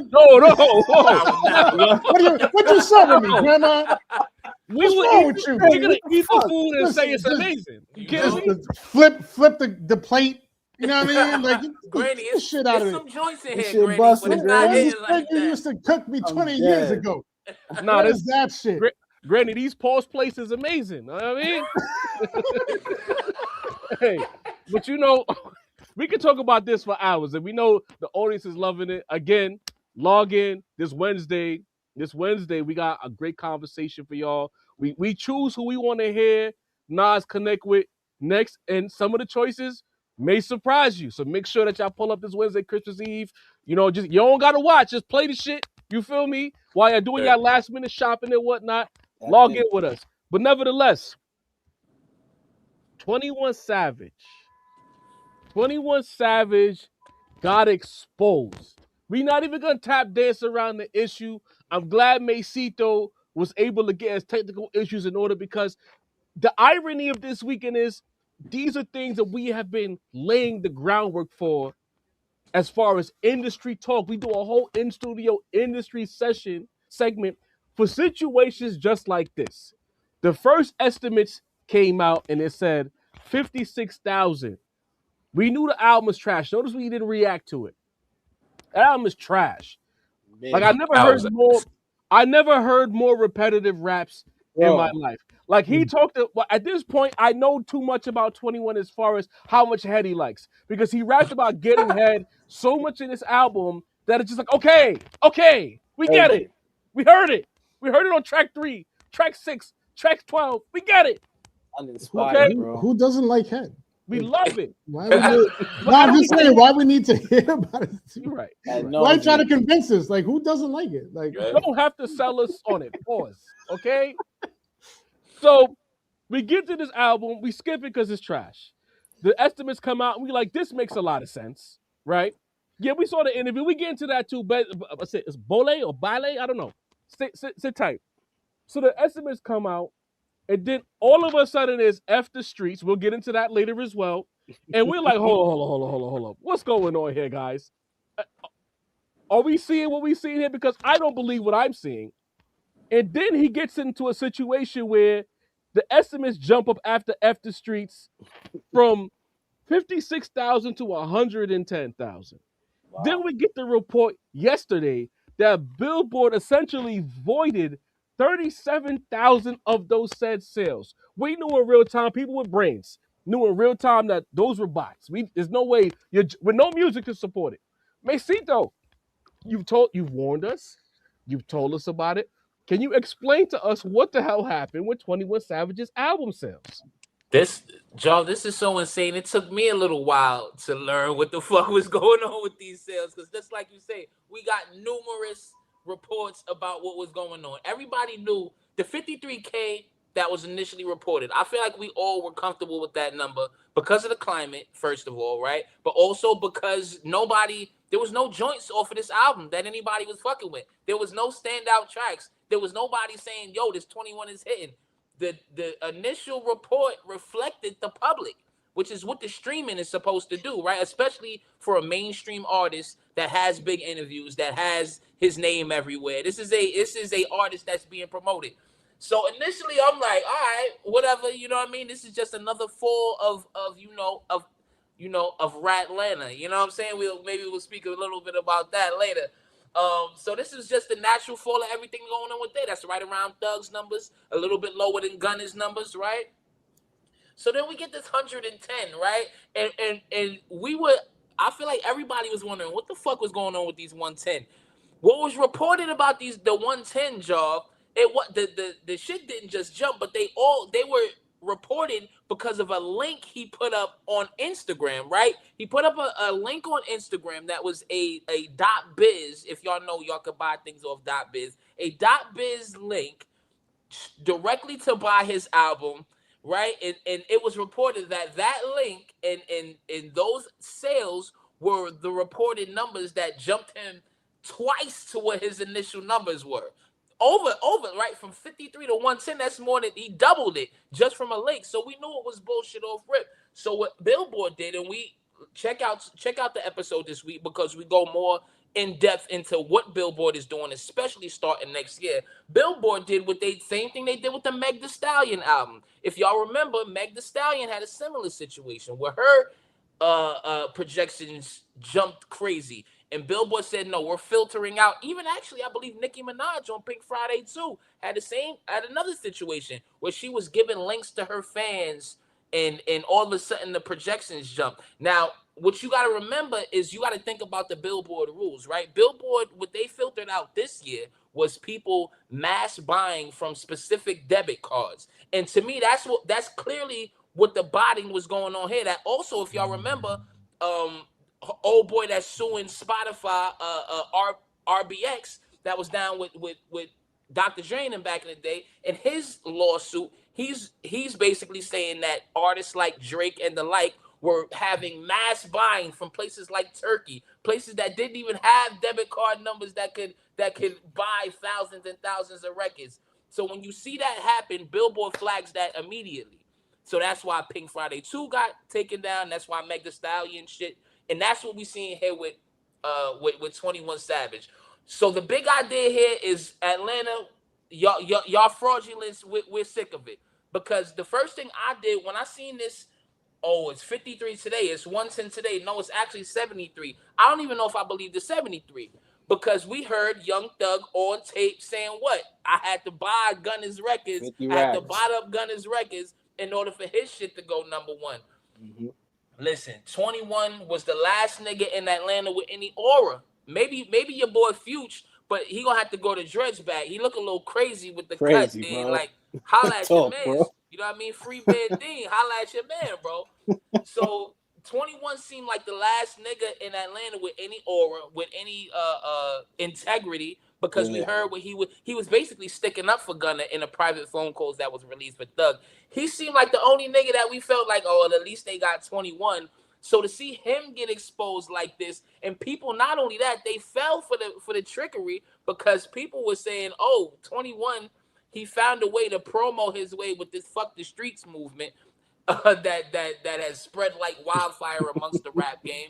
The fuck the streets movement, they were saying, he used them for promo. And that's why he was able to magically jump half his album, as if we knew the 21 album dropped, right? It wasn't a surprise drop. He had an interview bigger than his album that we all said. So, in conclusion, Atlanta 21, I'm ashamed, and I think this is, I feel like we've said this a few times on the Rap Roundtable, but to me, this is like the biggest nail in the coffin that they could have, right? A Drake single that barely moved, that nobody liked, not even Drake fans. An album that you're botting and spamming and trying to pretend, because the 110 that it jumped up to would be low for 21 two or 3 years ago, right? 110. So the fact that you had to botch your shit to a number that would be low, would be low for you, right? We saw the download. His last album, American Dream, the first day down the streaming was like 42 million. The first day of this new album, it was 13 million. So the writing was on the wall, 21. I'm sorry. So the fact that you tried to pull over a fast one on us, nah, we not going for it. Fraudulence, botting, Atlanta is done.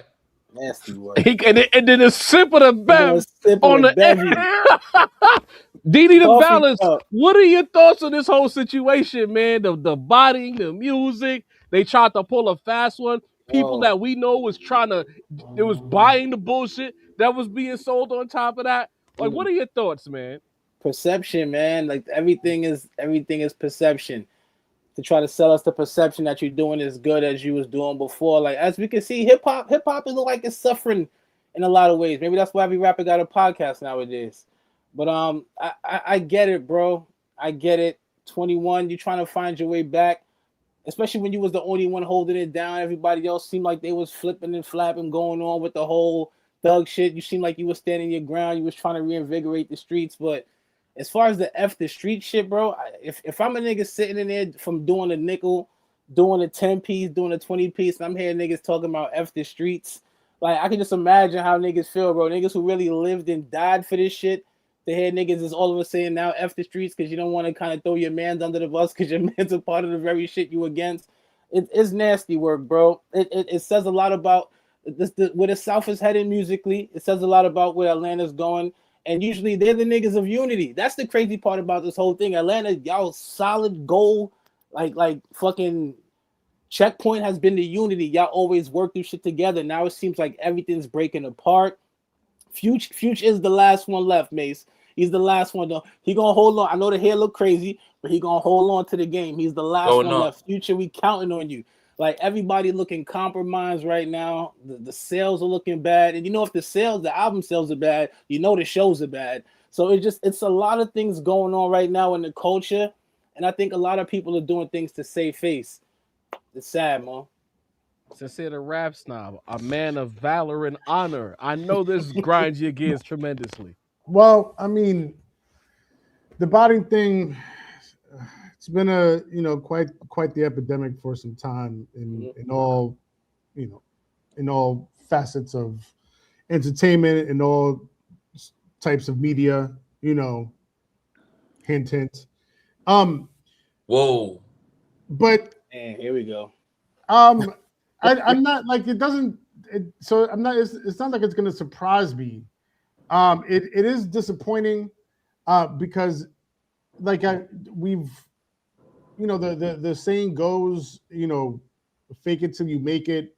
The saying doesn't go, make it, then you fake it. Like this is so ass backwards, man. To make it to a certain level of prominence, right, and fame and stardom, and success, and then have to resort to the same shit that like a random YouTuber will do just to, keep up appearances. Like, no, you have to look at that shit in the face for what it is, and pivot and make the necessary changes and adjustments so that you don't have to resort to that, so that you have real humans supporting you, and streaming your shit and buying your shit.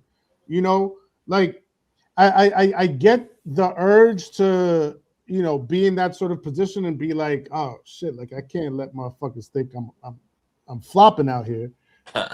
Pause if applicable. But if that is what it is, take that shit on the chin, bro. Pause again if applicable. And back to back, definitely. Again, man. And make the necessary adjustments, pivot, like Dini just said, a lot of rappers getting podcasts. Maybe, try that. Well, actually, don't try move. We don't like the move. Everybody's doing it, man. Stay out the market. You know what I mean? This is the first suggestion that came to mind, but upon further reflection, please don't do that. Not for our sake, but also for your sake. Like I don't think you'd be successful in that line of work. Yeah, I don't think UPS is hiring too. You know, that's the thing. Biggie boss. Leave 21 out. Yeah. All right. 21. That was a bit far, but I'm just saying, like, just you know, accept the reality of things and stop, you know, trying to keep up appearances just for the sake of it. You know, make the necessary adjustments, pivot, and just do better the next time out, man. No, I 100% agree with that. You know, at the end of the day, this album was dead on arrival. You think about the lack of promotion that it had. There was no lead single. There was no promo clip. There was no visual on Instagram. There was no nothing that would lead you to believe that an album was on the way. Then he just does a random podcast interview that he drops the day before the album that tramples all over the album on top of that with some of the things that he was saying, to where if the music wasn't there and the fans were there to run the streams up, this album was always going to die. And you didn't make an album for people to stream, if you will. This music, and at the same time, was like, when did you get into this idea, this belief system that you are as popular as you believe you are, that you could just show up and drop? Now, don't get me wrong, he has a presence in hip hop. I'm a fan of 21. I'm not the New York guy that hates 21 Savage. I love 21 Savage. I've come from completely being disgusted by his music to being a fan of his music. And it quietly saying to myself, I'm like, this album is dropping, but I'm like, I'm surprised. And and then who's producing it? Because you've come off a string of really well-produced projects.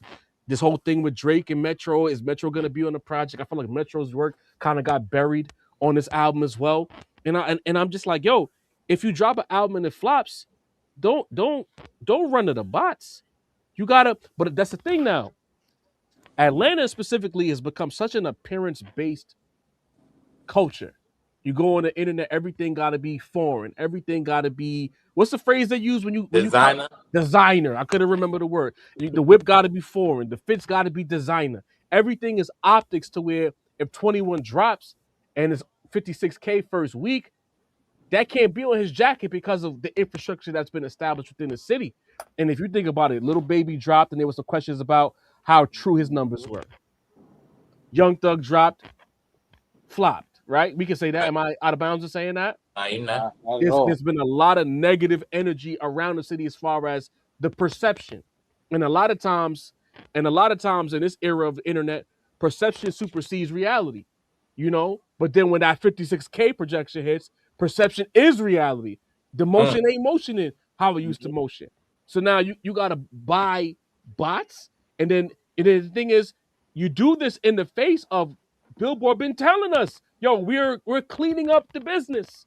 They had just said that they were relaxing the streaming numbers because of what they felt was a cleaned up act. And notice that right after that report came out, immediately after that, his projection shot up. Right. So I'm wondering if someone in this camp thought that maybe because the Billboard is chilling, yo, we could probably sneak one by. We'll do F the streets. We're gonna talk about that in a second, and then it'll create this mass campaign. Yeah, you can have a viral campaign, but in the era of people not buying albums, or there's no music to support it, because we always say, even if the four of us don't like an album, we'll hear the music from said album and be like, oh well, damn, we can't escape this shit. This shit doing really well. There's nothing moving. Mr. Recoup died on arrival. They tried. Let me not lie. It died over the weekend because they tried to force it on certain websites through the weekend. But by that Monday, there was nothing else for us to talk about in that regard. So I break down all of that to say that to Sid's point, I agree with him. You gotta just take your L. This album flopped, and now not only did you refuse to take your L, but now you got this embarrassment of Billboard flagging 37K, and essentially you tried to make it seem like this many people bought the album and not streamed the album. Just like how Little Baby did the same thing, where you tried to make it seem like if there's no energy and there's no motion behind the album, there's no way niggas is gonna randomly in the middle of the week buy your album. So that's offensive. And to me, you're taking a serious issue with the streets and they're trying to fold it in to some shit to sell some albums. And that's disappointing to me. And I want to bring it to the At the Streets movement. I am a sidewalk nigga. I am comfortably on the sidewalk. I don't get into nothing street. Do I know street niggas? Yes. Do I have real relationships with street niggas? Yes. But I know exactly where my feet are firmly supplanted and are planted, and that's on the sidewalk. And I don't like the idea of non-tangible movements. You can say it on the internet. F the streets, F the streets. But now you've created a mess where the people who feel away are gonna create a mess. And you know how people get emotional. There's gonna be one crash out that's gonna drag this whole F the streets thing and it's gonna turn into something it don't need to turn into. Right. Right? Word. And then once the album is completely out of the cycle, are you gonna continue to push F the streets? Or is that was just a thing to move the album and now we back to doing whatever? And finally, my last question for y'all, and I may see that you can respond to this and then work your way around. If it's F the streets, what are these albums gonna be about? You gonna start talking about school, nigga? Love? Like, what are we gonna talk about, guys? If you're gonna say F the streets, what is your subject matter gonna be? There's so many questions here that they didn't completely or properly plan out to where I'm just like, yo, what are we doing? Mesito, what are your thoughts on this F the streets movement? This is how we know that this was a midweek plan that nigga didn't know what was. Your album is named What Happened to the Streets. So how do you go What Happened to the Streets to Fuck the Streets midweek, right? How you say Fuck the Streets? That to me that sounds like it's taking your album. And also, like for me, because there was some rappers who agreed with this, right? Thug came out and can we believe anything Thug says? Pooh Shiesty came out, who I speak about on the next episode. Check it out. Wyatt Lucci, another person who was beefing with Thug and them. Y'all already know the vibes. And one of my favorite rappers of the year, G Herbo. There was some people that came out and agreed with it. So I feel like that's the thing, right? There's a half a side that is being earnest and understanding when they say fuck the streets is really about the effect that the streets has had. You want that type of awareness. You want that type of shit to pass on to the youth. That's what we love about old rap, right? That they didn't just tell you about the rewards, that they told you about the things that were the consequences as well. You know what I mean? It seemed on the surface, it seemed like some maturity being had with the rap game, but with what we seen subsequently, you know what I mean? Other his peers calling him out, him just kind of using it for promo and using it to jump up and shit. It's like, you know what I mean? It's like, go holla at D1 or something about this. You feel what I'm saying? Where's Where's Farrakhan when you need him? You know what I'm saying? I can't believe it, because we all know that these guys are gonna be beefing with each other again. These guys is gonna come out and give them hit them up raps next time they come out. Like, if we listen to the album for the unfortunate 53K that listened to this album first week, is there any type of does his album reflect this train of thought? You know what I mean? Does he tell you about why he isn't in the streets anymore? Is 21 rapping like Chuck D in his prime, letting you know what might happen? Is he giving you Ice Cube worthy tales where he tell you about the good and the bad? No, that's not what happened. It's the same shit. Just like Job said, he rapping about getting head. You know what I mean? He rapping about switches. He rapping about the same shit that he's always rapped about. So for me, you have to look. You can't just listen to what a person say. You got to watch what they do. And 21, other than this tweet, this fuck the streets tweet, this little mini movement when his album dropped, we haven't seen anything that says that he feels this way. Not in the way he's moved, not in the movements that he's supporting, not in the artists that he's working with. There's nothing about fuck the streets other than that tweet that 21 is reflecting. So we know it's bullshit. We know it's a bunch of other rappers hopping onto the bandwagon because they think this must be the next way to go. You know what I mean? Fuck the streets. You know what I mean? You need to be saying fuck the bots. That's what you need to be saying out here. But it's more trickery. It's more what we've been saying a lot of lately, y'all, in the chat. A lot of grifting. You know what I'm saying? It's a lot of bullshit that's going on with 21 here. We don't believe it. And I feel rightfully so. And it's like, maybe we would believe that 53 or 550K people actually bought your record if you were actually giving us this substance, right? Because Job just mentioned, like, we didn't believe that you didn't sell no vinyls, that you didn't sell any records, because artists that rap about the shit that you rap about never sell no physical copies. I seen Sin with the physical copies of Lightyear as soon as it see him. That's substance. You see artists like Kendrick selling actual violence. People want to buy substance. People want to stream bullshit. So that's the reason why you can't sell any shit in general. I'm sorry. So it's I'm a little bit mad because I'm a 21 fan. I would count myself as a 21 fan. I feel like he seeing him say, I don't give a fuck about a rapper, kind of about being a rapper in that interview we referenced earlier kind of pissed me off, to be honest. I thought we were past that. Watching, him just kind of try to manipulate the public into getting this shit, I was a little bit disgusted by that. So like every other thing that he's done, I thought it was bullshit. You know what I mean? And it's not that I don't support the actual sentiment, because I do think a discussion needs to be had about the streets, about what's going on, about the type of shit that we are wanting civilians and children and people within the culture to adhere to. You know what I'm saying?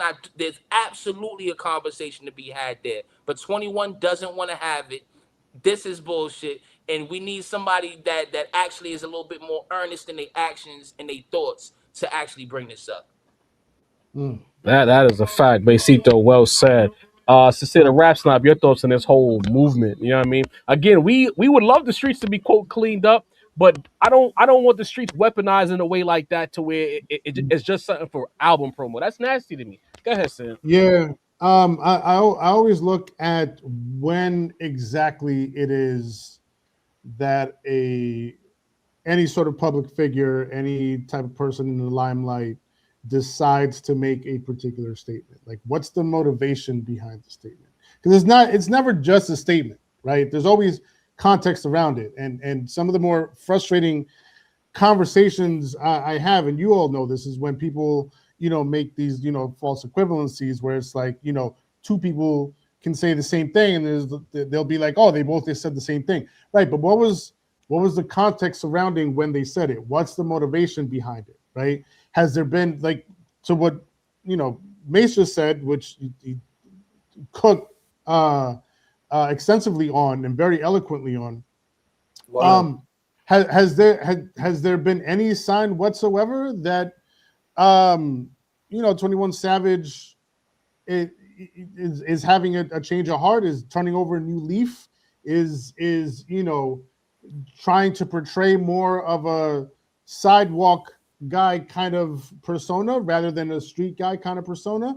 No, that's never happened, right? So what's the reason for him saying this now? It's because he's frustrated at the situation, and it's something to do. It's something to say to get the people riled up and get the people going and trend on Twitter. It's disingenuous. It's dishonest. It's bullshit. Just like Mace just said, it's utter and complete horseshit. We deal with people and their horseshit all the time, but it's extra. It's just extra shitty when when the motivation behind it is not real. When that, because like you're dealing with like real topics here, real shit, like real sentiments. Like there's people that who live it day in and day out, trying to clean up the streets and trying to they work at community centers and trying to get kids off the street. They're trying to combat against gun violence, and you're just gonna throw it out just like that, just like a fucking hashtag, just to trend. And just because you're frustrated at what's going on in your rap career, go on with that, man. Get the fuck out of here. Say it, Sin. Get the fuck off my lawn, man. Yes. Yes. Needed a balance. Talk to us.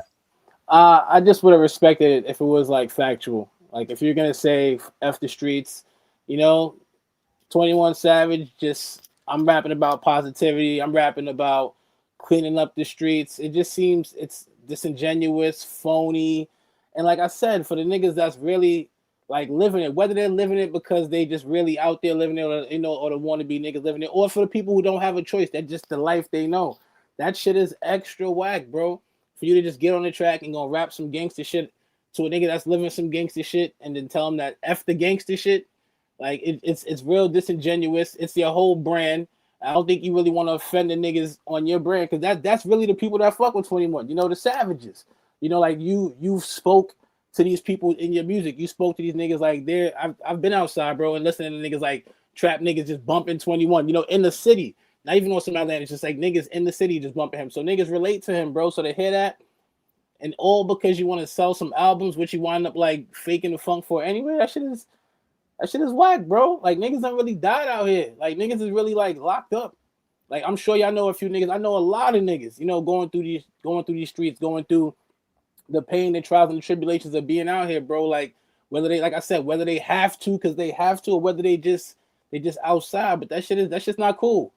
Like you, if he was a young upcoming nigga, you know, he wouldn't want to hear that because something strikes me that he gave his life to this shit too. That shit is just whack. It's disingenuous. It's fake. It's phony.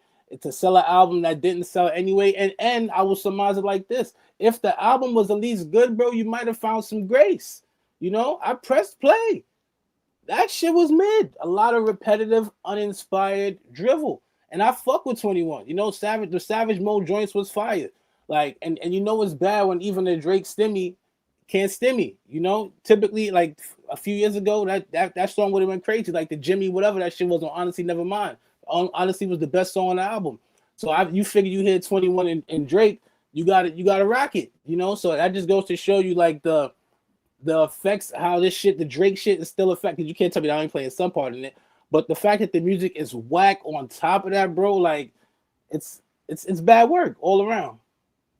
And this is the thing, and I'm gonna say something that's probably gonna offend some people, but or prove that my allegiances are what they always in the group chat today, and they said something. Shout out to my Gato.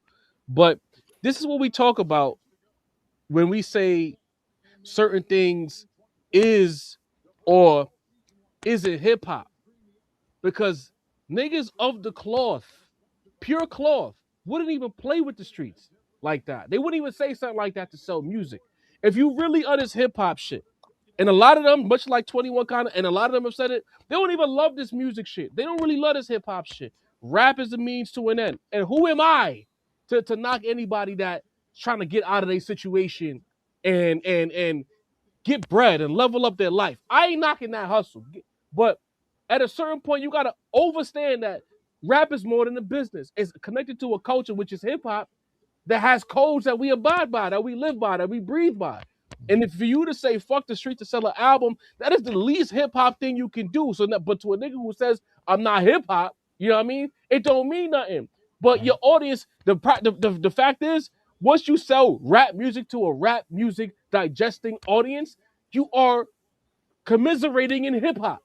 So therefore, you gotta understand where you at and what you say and how it impacts shit. To me, this just proves super loudly that these niggas are exactly what we've been saying. A lot of them are. Y'all not hip hop. If y'all don't get it by now, you'll never get it. This is the least hip hop thing you could possibly do. It bears repeating, and I'm over it. I'm disappointed in that city. I'm disappointed in the guys who was next to him doing his campaign, trying to sell it to the public, to sell some records. And that's not to say that these guys individually are not doing things to help uplift their community. I'm not even challenging that. But what I'm saying is the timing and the reasoning behind it is to sell records, to go viral in order to sell records. And that's super disrespectful. And anybody who sanctioned it or thought it was a real thing when we were saying this is bullshit the whole time, I'm disappointed in you too. Because if they would have said it on a random Thursday with no music out, something happened, or when Thug came home and he seen how Thug was impacted with this whole Gunna thing and how the business got fucked up and the calls got leaked, and he said the very next day after all them calls got leaked, you know what, fuck the streets. If the streets got to keep up appearances and my man Thug look crazy like this because he has to keep up a street appearance, fuck the streets, I would have felt that. There was no music behind it. He was standing next to his friend. But you doing that in the middle of an album rollout, I can't respect that. You know what I mean? That's not hip hop. That's not friendship. That's bullshit. It needs to be. I don't even mean to preach, but I'm disrespect. I feel I'm offended. Long story less long. And the music was trash. It ain't like this. You gave niggas a fire album that we needed to hear, and you did anything in your power to make sure we heard it. You dropped some mid. You didn't want to accept the mid, and then you wanted to push the mid by way of giving us some bullshit. When there's mad niggas out here with great music that don't even gotta do all of that. And quite frankly, if you want a big first week, on a bad album, promote it. Do the work. Stop treating this shit like a side hustle because you don't love rap. You don't love the business. You love the money that comes from it. And you treated this album the way you feel about it. And you got the results on the back end of it. So you gotta hold your L, gang. It is what it is. I'm sorry, yo, Simple man. as that. Now you I'm cooking, Joe. disgusted by that, You B. cooking. He lucky to get the 53K with how whack that album was. Let's keep it a buck. And this is a Pro 21 podcast. I want to tell you that. Facts. This is a podcast that our fans overall, we even try to give Sin some 21 tracks to rock to. You feel what I'm saying? So this is not coming from a podcast that just says fuck that side of hip hop or fuck 21, which a lot of people are. No, we're literally disappointed by the music, by the actions, by just the exposal. Like, you know what I mean? Because of course we competitively from New York go back and forth with Atlanta because they've had the crown. But we all everybody on this podcast has multiple Atlanta artists that they fuck with. I'm gonna tell you that. Facts. You know what I mean? Whether we've said it or behind the scenes. So this is not some fuck Atlanta podcast. But to watch the way y'all going out, to watch how disappointing y'all have been musically, it's like Job say with the promo. That non-promotional shit is done. You know what I mean? Cool. And that's coming from the top down. Drake, you need to promo Iceman. I'm gonna be honest. You need to go out. You need to speak about the music. You need to have the interviews. Everybody that from the specific side of hip hop on down, y'all can't treat this shit like y'all don't give a fuck no more. Y'all need to tell us why you made the music. Tell us what's good about the music. Y'all need to go out and actually touch the fans. This whole nonchalant gimmick, it's done, guys. I'm gonna be honest with you. We want our artists to give a fuck about the art they giving to us. That's what we've been exposed to throughout the year. We seeing Conway be more transparent than ever. We seeing Nas and Primo doing interviews, multiple interviews. Nas and Primo, two of Yeah. probably You the got sound GOAT in the at their background? field. Yeah. We seeing the clips bring back 90s promo with it. You feel what I'm saying? So it's nah, we are past the era of y'all grifting, of y'all not giving a fuck, of y'all frauding y'all shit. Billboard is Talk, tired Mace. of it. We're tired of it. The game is tired of it. I'm sorry. You know what I Well mean? But said. we gotta move on. You know what I'm saying? Somebody said we trolling with the thumbnail. The thumbnail is pretty clear. There's Nas and Primo. There's 21 Savage. There's Kendrick Lamar. But before we get to the next segment, the Kendrick topic is coming up. The promos, we talked about it in the first segment. The actual title on the thumbnail. So John Hollis is your name. Time out, gang. Goodbye. You know what I mean? Y'all was not getting mad anymore. I no longer will get upset. You know, I'm gonna just tell y'all to go about your business and then come back in a few minutes when you get your mind right. Go stand in the corner, think about what you said, and then Dunce come cap. on back. But nevertheless, again, this is a music podcast. We love promoting artists that we fuck with, artists that put the work in, artists that are earnest about it to the point that why we so disgusted about what 21 did. Guys who are really putting the legwork and putting out music that we want to hear. And we also love when they become friends or family of the show. And in this case, it's both. We got the homie G's new album out right now. This wasn't planned. Pulling up to the rap roundtable. Again, if y'all love hip hop, y'all love artistry, don't run away from the interview. Oh, because y'all talking about artists we don't know. The point of the interview, everyone, is to get to know the artists that we bring onto the platform. So we got the homie G's here. We're going to get them on here right now. Family to the show. The homie, what Jeez. it is, man. Third. What it is. This Jeez, what wasn't up? What's planned. going on, homie? Out This was now. Virginia zone. yeah. Let's talk about it. That was a perfect segue. That was perfect I got some segue. practice, you know.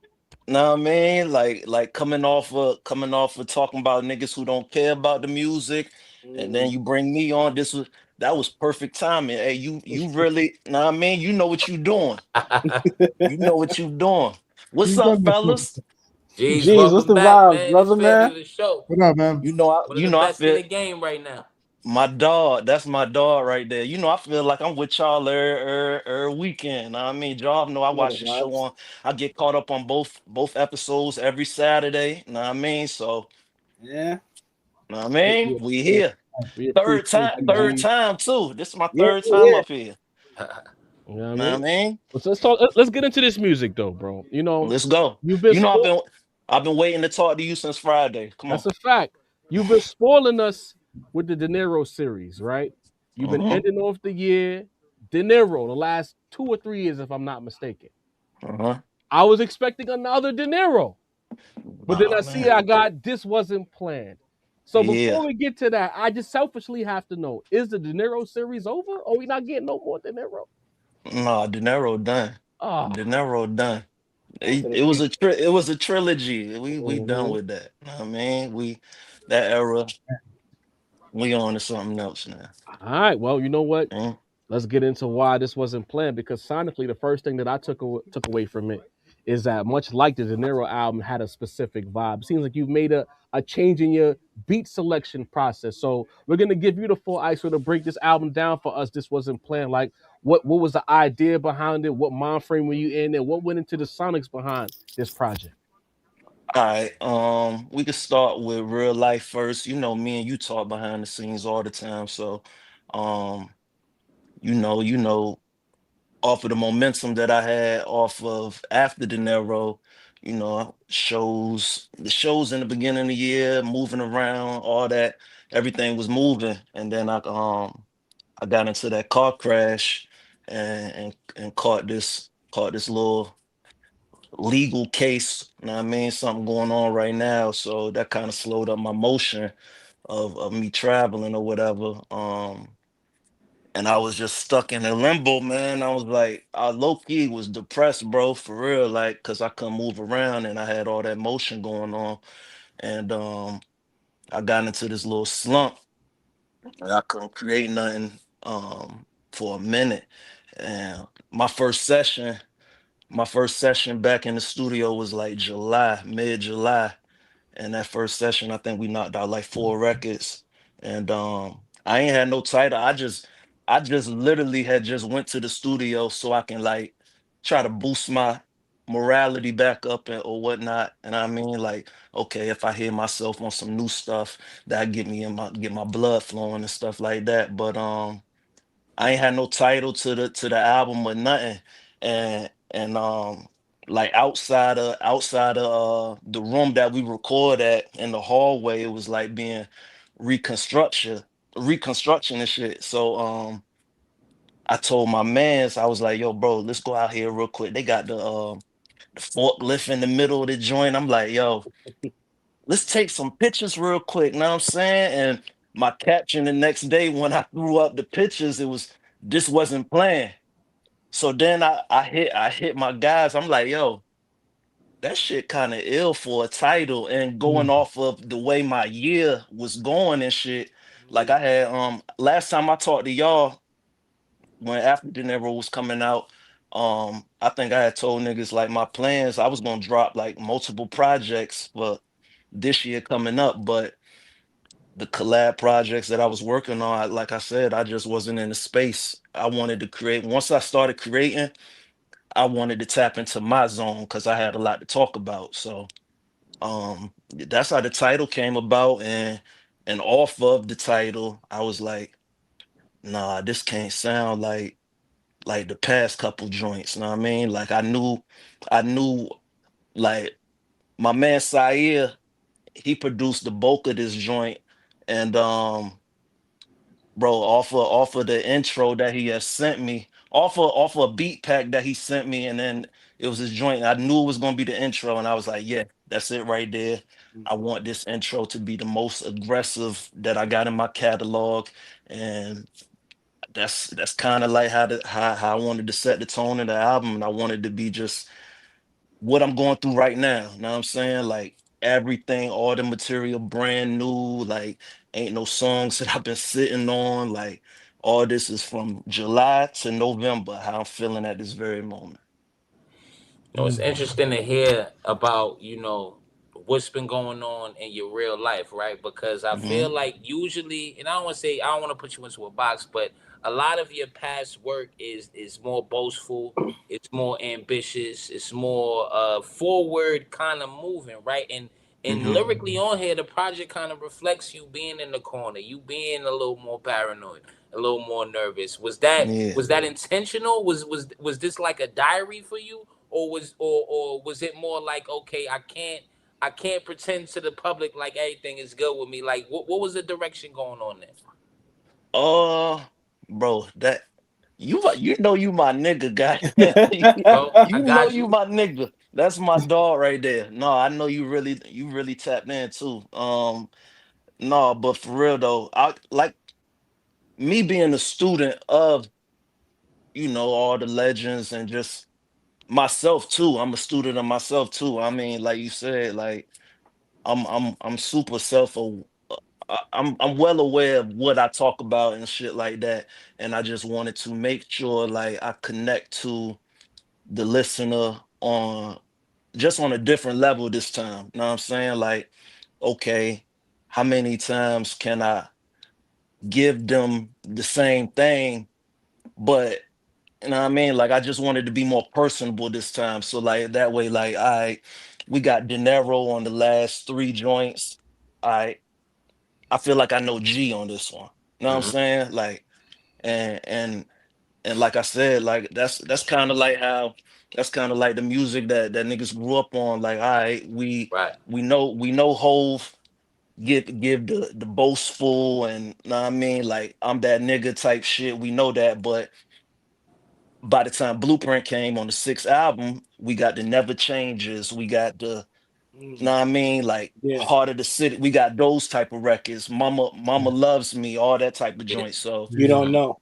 Yeah, you don't know, Fucking- know what I yeah. mean? So that's what I wanted to make sure that people really like connect to me on this one. And especially like what I said, just like what you said with the diary shit going on. And bro, I needed that outlet. You know what I'm saying? Like I got a real small circle. So like going to going to the studio, making music, that's really like an outlet for me. You know what I'm saying? Off of everything that's going on. Yeah, so Now, sticking with the, I guess the duality of like these two G's that we're experiencing, the De Niro G's, and then this new G's on this project. Mhm. The creative process of it. How different do you find it? Like, do you find it easier to just go in and talk your shit, or is it when you compare that to making an album that is a little bit more personable? Do you find it more difficult to like really, peel back the layers, or is it something that just kind of like the pen just starts flying and like whatever comes out comes out? Bro, I'm gonna keep it real. Um, bro, this is the first time that I done made music and I ain't smoked no weed. You know what I'm oh saying? Oh, Like shit, jeez, what's going right. on over there? they got me on them papers. I can't do nothing. Ah, dig They it. hit Damn. yeah, they hit me with the super randoms. I get a automated text shit every morning. Mr. Mm, Shepard, you are scheduled to come in. You are not scheduled to come in. You are Now I mean I gotta reply C that I receive these messages every single morning. So shit. um so being once I first caught this case and um that was the number one thing to me because my process was go to my car, eat some blueberries, smoke, because blueberries help with brain function and shit. So Mhm. eat some blueberries, smoke, put the beats on, catch a vibe, and whatever floats, that's what floats. But I was stuck like a motherfucker at the beginning once I got this case because I'm like, damn, how the fuck do I write raps if I ain't smoking no weed?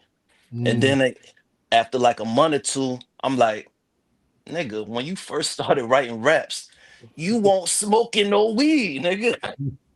So Mm, once I put that in my head, I'm like, nigga, that shit is a mind thing, bro. Goddamn, just started, and I'm like, what the fuck am I gonna talk about this go round? And like Mesa asked about the diary shit. That was basically the thought process this go round. Know what I'm saying? Just write whatever the hell is going on in my mind mentally. And bro, this was the fastest project I've ever done.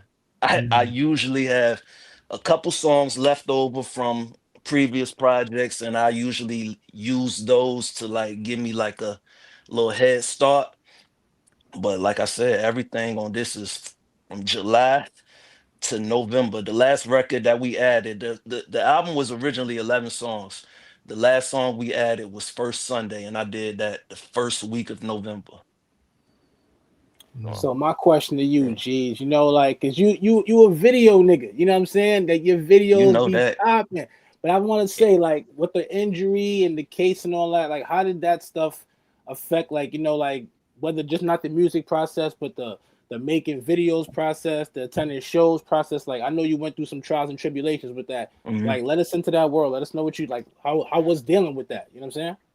Bro, the only thing that slowed that this situation slowed up was shows. You know what I'm saying? Because by the summertime, I would have been up there with y'all. Y'all had hit me and asked me, yo, Right. you Tell me sliding that. up here? And I'm like, I can't make no move. I want to. Know what I mean? Even the nigga in me is like, I might can slide up here, but I can't get no content though. So like, is it really like worth me sliding? Like, I can't post nothing if know what I mean, if I do come up there. But that's the only thing that shit really slowed down. And I mean, like in Virginia, we don't really got no outlets like that to perform and shit like that other than Richmond. Richmond is like an hour and a half away from where I'm at. I'm from Virginia Beach, where Pusha and them from. So Salute. um yeah, so that's the only thing that shit really slowed down, bro. Like, I mean, I got a little scar on my forehead, but that shit done healed up a little bit. My leg was cut up, but everything good now. I mean, I got videos in the cut. I got something that's about to drop on Sunday. You know what I'm Let's saying? go. There you Like, go. All right. Let's yeah, go. yeah. All right, my bad. I had to do a little bit of work. You know, I'm on the clock. I'm potting. I'm doing a little bit of everything right now. Already know you. You know what I mean? You already know triple double. Hey, I'm trying. Jeez, with this Yeah. project right here, man. I know you broke it down to sending the guys while I had to step away for a minute, man. Hmm. With this level of clarity, were you because you and I have had a conversation on the side when I always love how you be in the funk bag with the samples or the beats that you choose, Hmm. and then I'm like, this guy's moving away from that. And I'm like, was that mental clarity that you had from not being able to roll up and bun a spliff how you need to? Did you decide that like I wanted to take on a new challenge? Was that the clarity you got? You know, I want to just sound G's. I want to make G's sound different now for 2026. Was that the idea behind it, or was it just you know what? I did enough of this. Let me do something else. Look, so once I ain't even tell you this too. I tell you everything. So look, I ain't tell you this. I remember with the Lucy's that I was dropping, what I mean, throughout the year after the album had dropped or whatever. And you was like, yo, stay in this bag, stay in this bag. And then like by the time I got like halfway through the album, I was hitting producers. I hit Sayer, I hit a lot of the producers that's on the album. I hit them. I was like, yo, that's what I need. But by the time like we got like halfway through, or maybe like a little more than halfway through, I'm like, it ain't gonna sound, it ain't gonna flow how it need to flow if I add them, you know what I mean? Like what I was doing, what I was dropping. So I'm like, hey, shit, with the title, man, with the this wasn't playing, and just like the way that the records was knocking, I'm like, nah, let's stay on this. It's still me, know what I mean? Like everything's still me for sure, 100%. But I just feel like I don't know. I like the way I was sounding on these records, man. Know what I mean? Like I like the way the production sound, like everything knock in the car, like know what I mean? That Heaven Knows joint, like that Jim Jones and Rail sample, know what I mean? Like the way Saeed was able to twist that and that joint thump, and you know what I mean? Like I feel like I did a lot of the same production wise, choice wise, but it's just got a little different twist to it. Know what I mean? You know, not that, and that's what it is. Is like it has like, for lack of a better word, like you glossed it out a little bit more on this one as Yeah. opposed to having that richer soulful sound in albums or projects past, or even some of your singles that you dropped throughout the year. So I'm like, all right, geez, I see where you're going with it. You know what I mean? Shout out to the Hmm. homie 100 Grand Royce. Talk to Oh us yeah. about the Salute. genuine Er, article. We know that shit God, but like, what That's was the my thinking guy. behind that project? Behind that song, I pardon me. so look. You know when he did the interview and he told y'all he was like once he leave from there he was that's the joint that he was going back to go knock out. Oh, Yeah, yeah. So copy. so look, I'm gonna tell you, and I was gonna text him this the other day once and tell him like, yo, I supposed to be linking with y'all Monday night, bro. I'm gonna give like a little backstory of how it's dope that me and you even working together now. So look, when I drop when I drop Dinero, I use title. I don't use nothing else. That's niggas know I'm a whole fanatic. Know what I mean? I'm a title nigga. Know what I mean? So what title is they was having like title for artists, like how Apple got Apple for artists and know what I mean shit like that. So with title, I remember it was giving me like suggestions of like artists to like network with and collab with and stuff like that. And he was one of the artists that was suggested. And I never told him this. I was like, yo, to myself now think about like, damn, I got records with him. Like me and him got a couple records and shit. I'm like, no, that's hard. Like how shit just like come together like that. Know what I mean? But Hundo, man, he's super solid, bro. Like I kind of like gained that connection through I wouldn't even say I would say for me just putting my work out and me just being consistent, but my man Ty, Hip Hop Gems TV, he up there in New York with y'all. He run that platform and my man Sayer, who produced half of this album, him and Hundo got hella work together and one of the albums that he dropped this year, the one that I'm on, um yeah, they produce Saeed and produce a lot for him. So I feel like it was just like mutual connections that really like made that connection happen. And he got respect for me and I got respect for him. And that's how it we got our own thing. Like bro was quick with it too. Like I think I had told him like a Tuesday. I'm like, bro, I'll be in the studio on Saturday if you could shoot this through. Know what I mean? Like whoop de whoop. Bro, he shot that joint while we was in there. Know what I mean? So yeah, bro, super quick with it.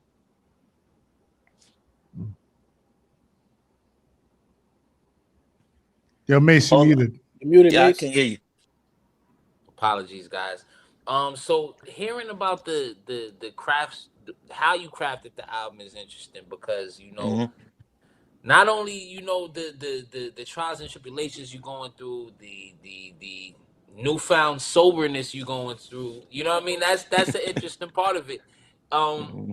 let's go there, right? How do you in comparison to your last albums? How are you feeling about this one? Is this something you feel because like you say this is for someone who's following you, right? The Hmm. singles, the visuals, the albums, this it feels like a whole new era. You know what I mean? It feels like a whole new maturity. It feels like a whole new G's. You know what I mean? So it's like hearing this part of you is a little bit different than hearing the rest of you. How do you feel about it in comparison to the last album? I'm not asking you to just kind of toss the rest of the work to the wayside because we know you've been putting in work, but it's like this. Hmm. It feels like a whole new level you've reached. You know what I mean? Like is this how you're gonna continue to make music? Is this how you're This gonna is high level. you know? Nah, bro, I feel like where I'm at right now, the zone that I'm in right now, I just got some beats sent to me last night and I was listening today. Like I think I'm about to get right back to it. Like I'm in this like super zone right now, especially off of the reception that this album is catching too. Um, yeah, I feel like this my best one, bro. I feel like this my best one. I feel like it's. I remember Jarv had hit me early in the summertime, and he was like my clarity and my words and just like the way I'm performing on the records. And this was the Lucy's that I was throwing out in the summertime. And that has stuck with me. It's like I can see it too. I love how clear I'm pronouncing my stuff, how I'm know what I mean, just like projecting my voice certain ways and all like I when he pointed that out, I was like, okay. and the production that I was using on this joint is like, okay, this what we doing. This it right here. And not to jump the gun, but with the episode that y'all about to drop this week, the question y'all posed to me, that's why I feel like how I feel, because off of what he said to me during the summertime is like, it's the way you delivering this stuff now. It's the way it's all coming together. And yeah, bro, I feel like I'm in a super duper bag right now. Like super bag. I'm I ready got to go. Send we need to cook up some. I'm ready to cook with Word, anybody. yeah, Listen. word. Say less. yeah. You talking? Say less, man. I feel I like you're mean, an I feel like you're an important artist to ask this. hmm Because you're known as somebody who follows your career and everybody who else does. You known to do everything at the highest level, right? You don't just put out the music. Some people don't even do the music at the highest level, but your foundation is music at the highest level, right? hmm But you do everything, right? Like you make sure you reach out to the people who are going to be speaking about your music. You make sure you hmm reach out to the fans. Even if you look at your comments on the gram, you respond to everybody that show love. You know what I mean? everybody. So I feel like, with the year that hip hop has had, right? Everybody mentions, the attention to detail that it takes. Everybody mentions, giving a fuck is in now, right? As someone who always has been that and who operates on that level, do you feel like it's a good thing that the rest of the game is having to do what you do, or do you feel like you stuck out more when everybody else didn't do that? I always like, bro. One thing about me, I'd never give a fuck about what everybody else is doing. And I think that's what make me like, I mean, I guess stand out, know what I mean, to whoever or whatever, but I really don't be caring about what nobody else got going on, bro. Know what I mean? So like when y'all first linked up with me, when niggas was zigging, I was zagging. Know what I mean? And that's the way it's gonna continue to go. Even if they start zagging with me, the way I zag ain't gonna be the same way they zag. Know what I mean? Like Tough. it's just a different. I mean, when you got the sauce, bro, not even and this another thing too. I'm done with the humble shit. Know what I'm So get saying? good now. Like I'm done with it. Know what I'm saying? To an extent. I mean, not to come off like that, but like, bro, I know the time I put into this. I know how much I care about it. Know what I'm saying? I know how much I'm studying myself, how much I'm studying the legends that I still to this day. Like I just know. So whatever everybody else doing, even if we all doing the same thing, it's gonna stand out because I'm who I am, regardless. You know what I'm saying? Like Fab said that shit on when him and Ray J was going back and forth, and Fab was on the joint with Clue, and he was like, he said something about you could, if you a lame nigga with money, you still a lame nigga. You know what I'm saying? Like you could like you can't be, you gotta be born with it, dog. So like that's just how it is. Have the utmost confidence in myself. So like the sauce is the sauce. My mom cool. You know what I mean? My grandma cool. My granddad, Shep Lee. You know what I mean? That's my granddad. You know what I'm saying? Like this is these people who I come from. So like I feel like I'm always gonna stand out in a room full of whoever. I don't care who in the room. You know what I'm saying? That's just me. I don't care who in the room. It could be anybody. You know what I'm saying? It's just I'm me. That part right there. And you mentioned it earlier in the interview, but I just want to circle back to it. Like, you had a rough year, so to speak. The car accident, hmm the case, or whatever the case may be with that. Without divulging too much, is there an opportunity for you to not have to deal with too much more of this and get back to your regularly scheduled program, or is it concerned that we might not see G's for a second? Uh, I mean, the lawyer, we paid great money for the lawyer. So the lawyer, he's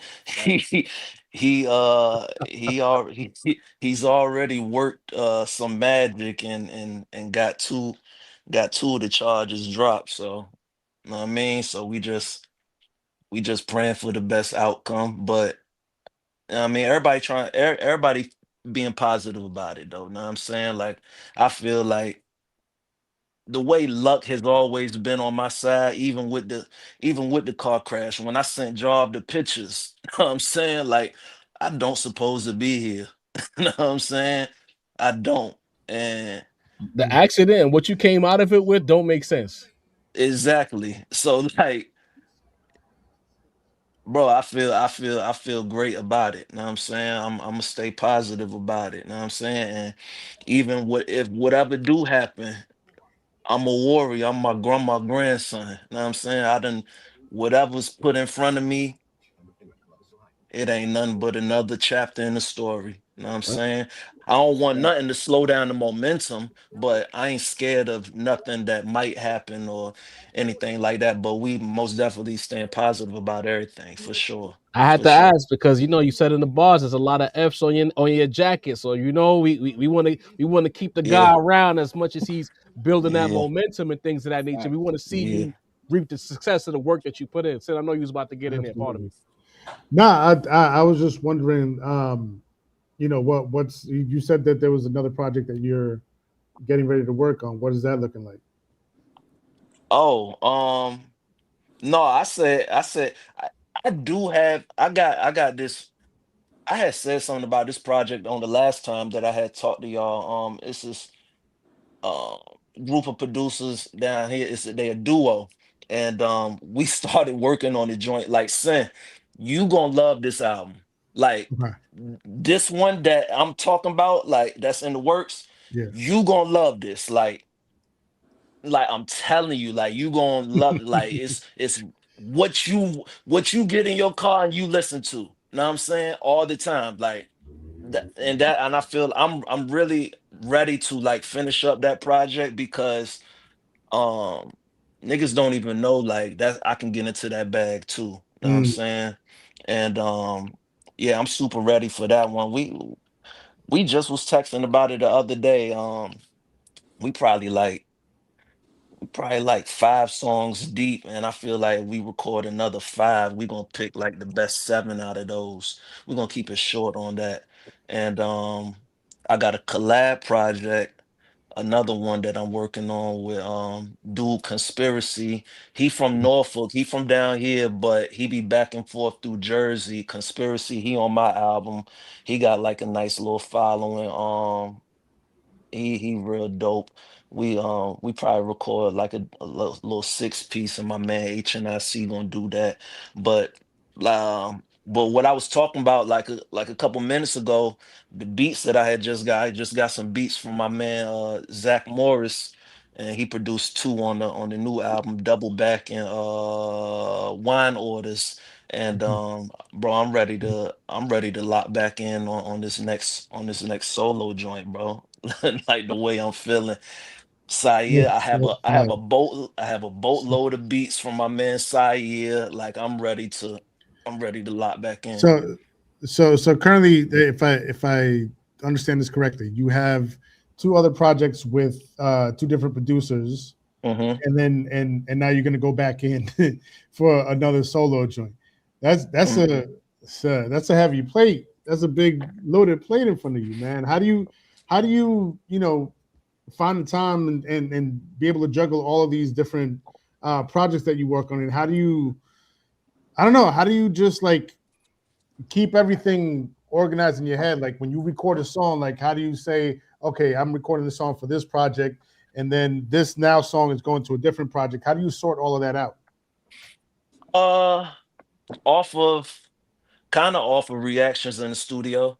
Okay. That's why I be liking when we just got a bunch of people in the studio and I kind of just get the feeling of what everybody gravitating to. Like we all know when even not even it doesn't even have to make the studio. Like, bro, if I'm sitting there writing to myself and I'm reciting it back to myself, I'm like, this is mine. I ain't no open verses. This is mine. I'm stingy. I'm greedy.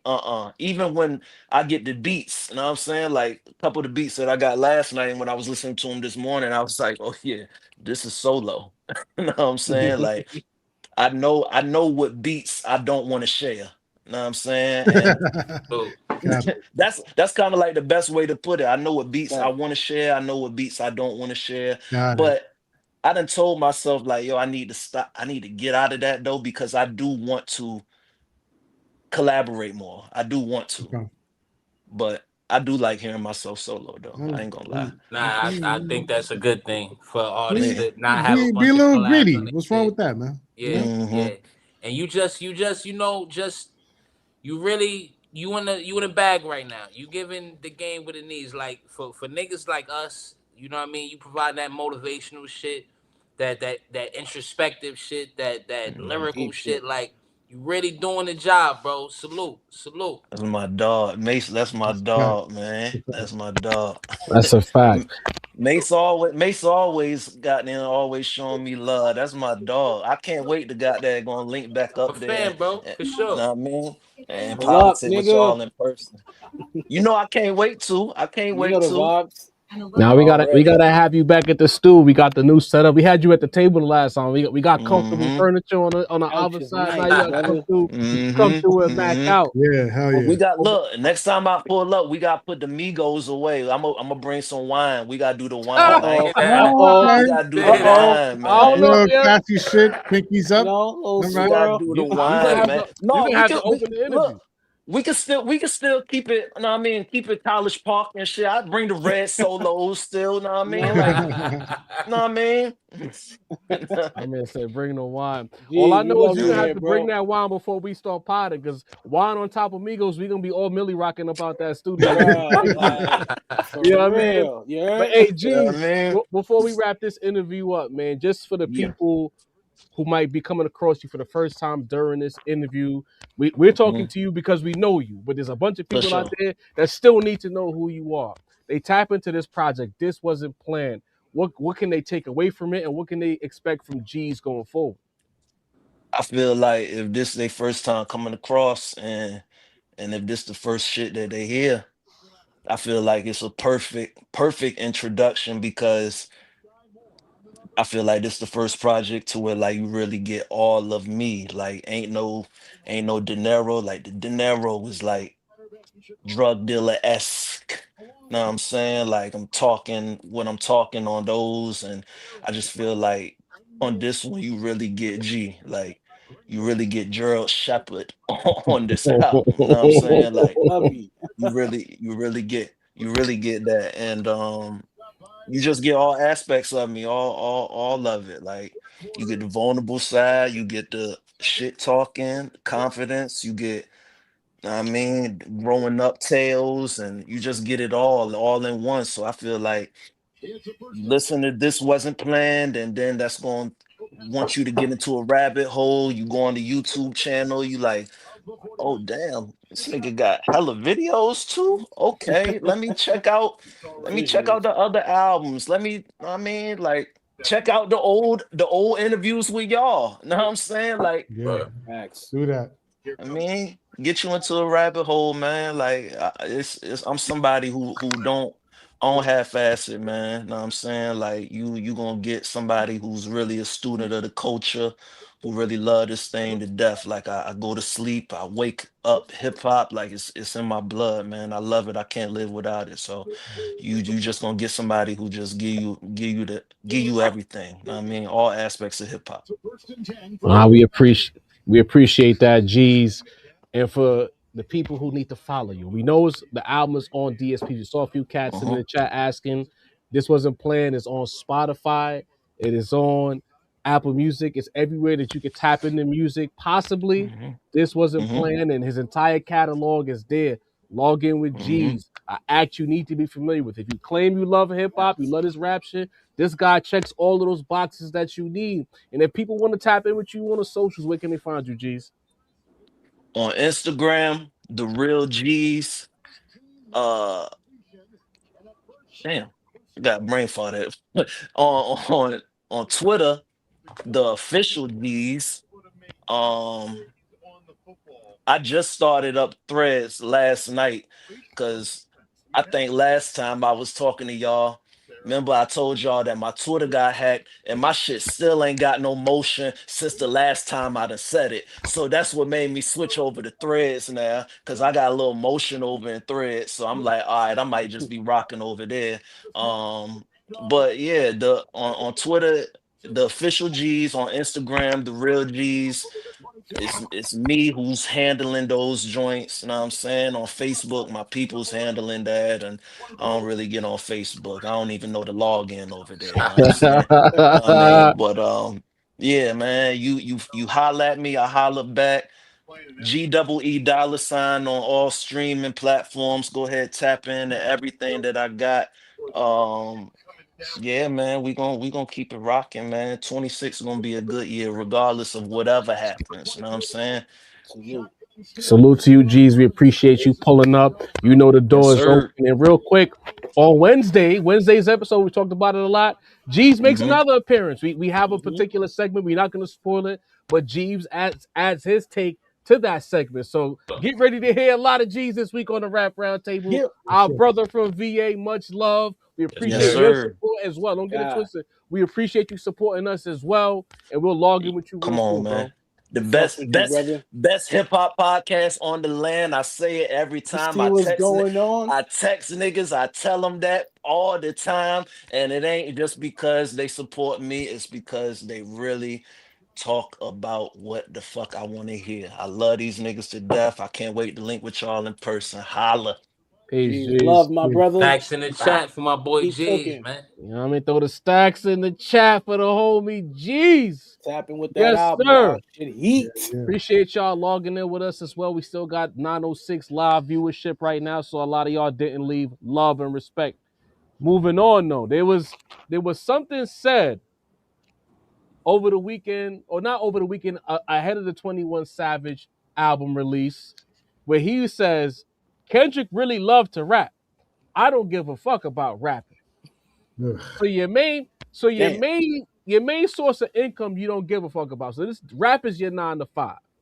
Then there was another situation where I think was Young Thug was commiserating, holding court with people, and he mentioned that like the Drake and Kendrick Lamar situation kind of messed up rap, so on and so forth.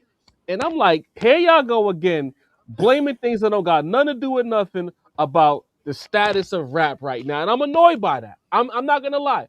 I am annoyed by it. It's the excuse making, it's the disrespecting of the art form. To say the rap snob, you heard this. You saw what Thug had to say. We blaming Kendrick. We don't like to rap like Kendrick. We're trying to get back to a space where being good at rap isn't cool. Remember that era? It's Yeah. trying to come back. What are your thoughts? This is right up your alley, quite frankly. It always pisses me off when motherfuckers that make bullshit get mad at artists that make substantive music, and in the process, if said artist that makes the music of substance gains some motion, then the people start seeing how much of the bullshit there was around, and it like shines a light on just how much bullshit it really was.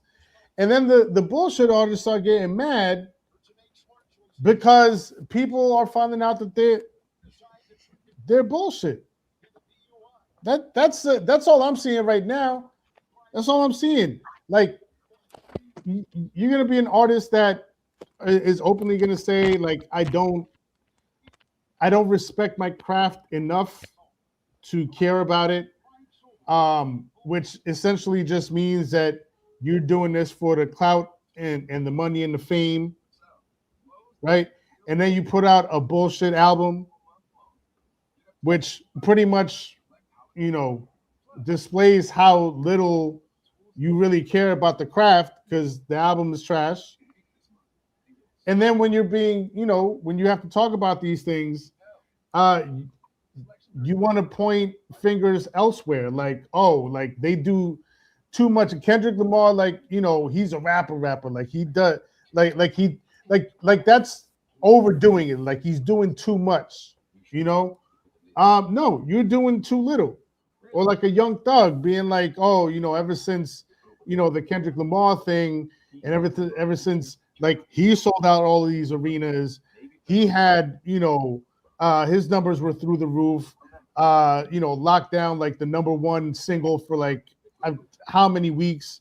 Ever since that happened, all of a sudden rap is weird, or all of a sudden the game is falling off. No, I feel attacked. what there needs to be, is a few more Kendricks in the game. Instead of having to deal with all these, all these Young Thugs and all these 21 Savages and all these little babies that have been getting over because because we weren't expecting them to live up to their full potential, to the full potential of hip hop music as a whole. Now that Kendrick Lamar has entered the scene and is just hitting on all cylinders, right? The substance, the quality of the music, hits, arenas, sold out shows, record breaking numbers, right? Now all of a sudden, this archetype of artist is getting all of the shine, and you want to be mad about it because you can't do what he does. He could do what you do, but that's the shit ultimately that always gets me. It's always the artist that you can't do what they do, so you're gonna get mad at them, right? They could do what you do easily because what you do is not difficult to do, right? You've just been getting over on it, right? But now the artist that's a real artist, right? The artist with some substance and some shit to say, and that really fully you could, everything about them speaks to how much they care about the craft, how much they care about the culture, right? The motherfuckers that's been doing the bare minimum always want to get mad at that. And it just speaks to their own shortcomings. Do more, do better. Don't be mad. Elevate yourself, elevate your craft, elevate your mind. Try to, climb up to at least a semblance of the level that a Kendrick Lamar is, right?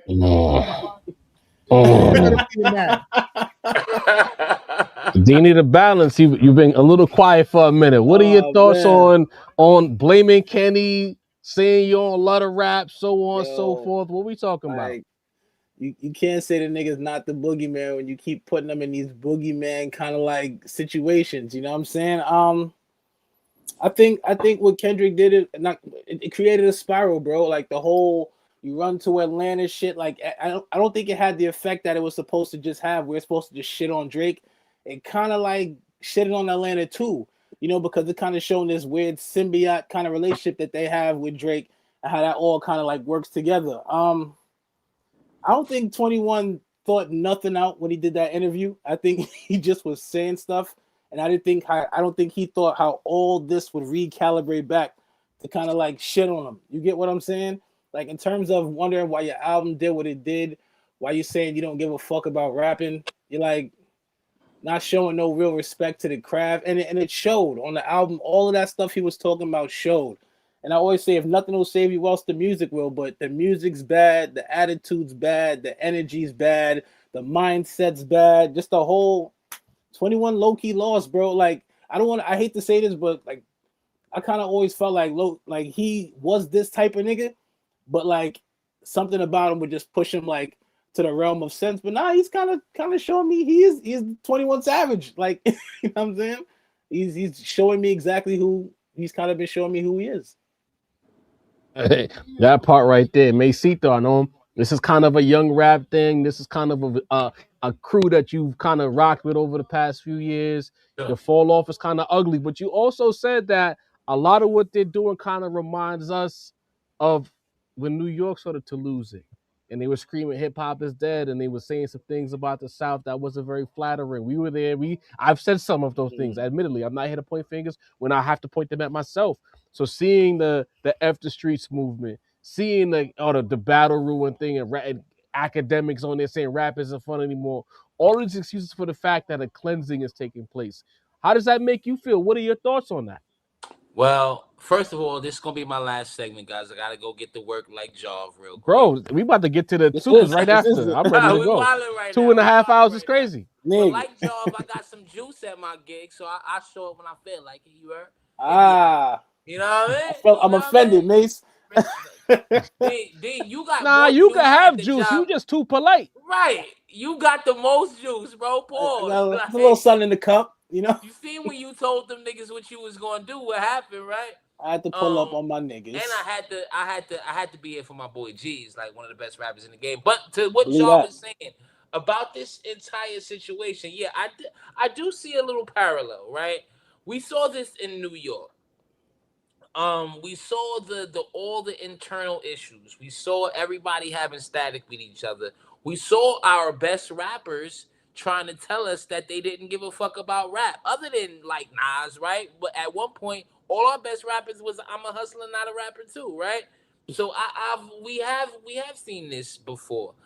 But with us, it seems like everybody was waiting for the shoe to drop. It seemed like when New York came to it's end of reigning on top of the game, that everybody was happy about it. Everybody said we deserved it. Everybody was waiting for their turn. It seems like the opposite with Atlanta. It seems like everybody is missing what's right in front of our faces. It seems like everybody just is pretending like we don't see what we really see. But come on, y'all. This specific thing that 21 said, that I don't give a, Kendrick really give a fuck about rap. It just shows how far we've come, right? Which is a good thing. At one point, it used to be the cool thing for niggas to be like, I'm a hustler, not a rapper. I don't rap. You know what I mean? This shit is the side. We used to be like, oh, this nigga, the coolest nigga ever. Oh my God. You know what I mean? Like, we wanted to be like that. But now, we kind of are looking at it with disgust. We're like, you know what, nigga? I can tell that you don't give a fuck. It's and I think this is the first time that that's happened in rap in well over a decade. We all have lived through the rapidy rapper era. We all have lived through the, whoever gave a fuck the least made the most. We lived through that era. So to see like not only us niggas of the cloth kind of feel disgusted with how 21 is operating, I feel like everybody was like, that's corny, my nigga. Like, you know what I mean? If you don't give a fuck about a rap, like Sid said, UPS is hiring. Even though Michael Brown told us UPS is actually firing. So maybe he, I don't know, Mickey D's maybe? They just opened the Dunkin' Donuts across the street from my crib. I'll send 21 the application if need be. Yeah. But to see that, I don't want to say I'm gloating, right? Because, I'm a fan of a lot of these artists, to be honest with you. You know what I mean? Not Thugger, but Future, 21. Like, I'm a fan. I grew up in the Atlanta's already taken over era. You know what I'm saying? Like, a lot of the New York shit came for me from my older cousins and shit. So it's like, it's not like I'm enjoying all the way seeing Atlanta fall, but it's clear to me. And things like this was going on, it makes it feel to me, in my opinion, like it's deserved. If you don't give a fuck, then get the fuck out of here. You know what I mean? Because our culture, the shit that we love is finally coming to the forefront again. And it seems like that whole entire clique is the last to notice it, right? You might as well have lied and said you gave a fuck about rap before you said this. So nah, it's well deserved. Shit like this makes you understand why niggas are at the place that they are. You know what I'm saying? So, nah, if you don't give a fuck about rap officially, I want my rappers to give a fuck. Shouts to Malice, shouts to Pusha T, shouts to Freddie Gibbs, shouts to Nas and Primo. Sin, I'm no hater. Shouts to the niggas who proudly give a fuck. The niggas who like Nas and Primo said in they fucking interview with Joe Budden, had deep conversations about the music they want to make, and in the year-long fucking text threads about where they trying to go with their artistry. That's back in. And I feel like a lot of you niggas are getting left out, but it is what it is. But fellas, I'm out of here. Let me go see what's going on at the gig real quick. Chat, appreciate you. Family. Hit that like and hype. You heard? That part. And let's begin the process of wrapping this up. Hell of a pod. Didn't think we'd be on there for damn near 3 hours, but here we are. You know what I mean? Good Lord. We like yapping, I guess. Happy holidays. Yeah. You know? Yeah, y'all kept us in the battle. Salute to the chat, man. Facts. Super chats on deck. TB 3632 with a $20 holla says, "Hey, my Salute. faves. I was missing you all. Happy holidays. I still have Nas and Preem album Light Years still in rotation, including G and X. With every listen of Light Years, it sounds greater sonically. Peace and blessings, my fave. Salute. Love you. Love. You know what I mean? I'm sorry. What was her name again? Anyway. Shout out to Teeb. I'm saying she got great taste, man. Word. Mike H. It's still fluid, but after really sitting with it, it clears Magic 2 and 3 and KD 1. Sits at 4 for me right now. Nas got in his concept bag again. Too many home runs. Y'all read the next one because I gotta, split attention. Bet. Donnie, forget about it. With the $20 holla.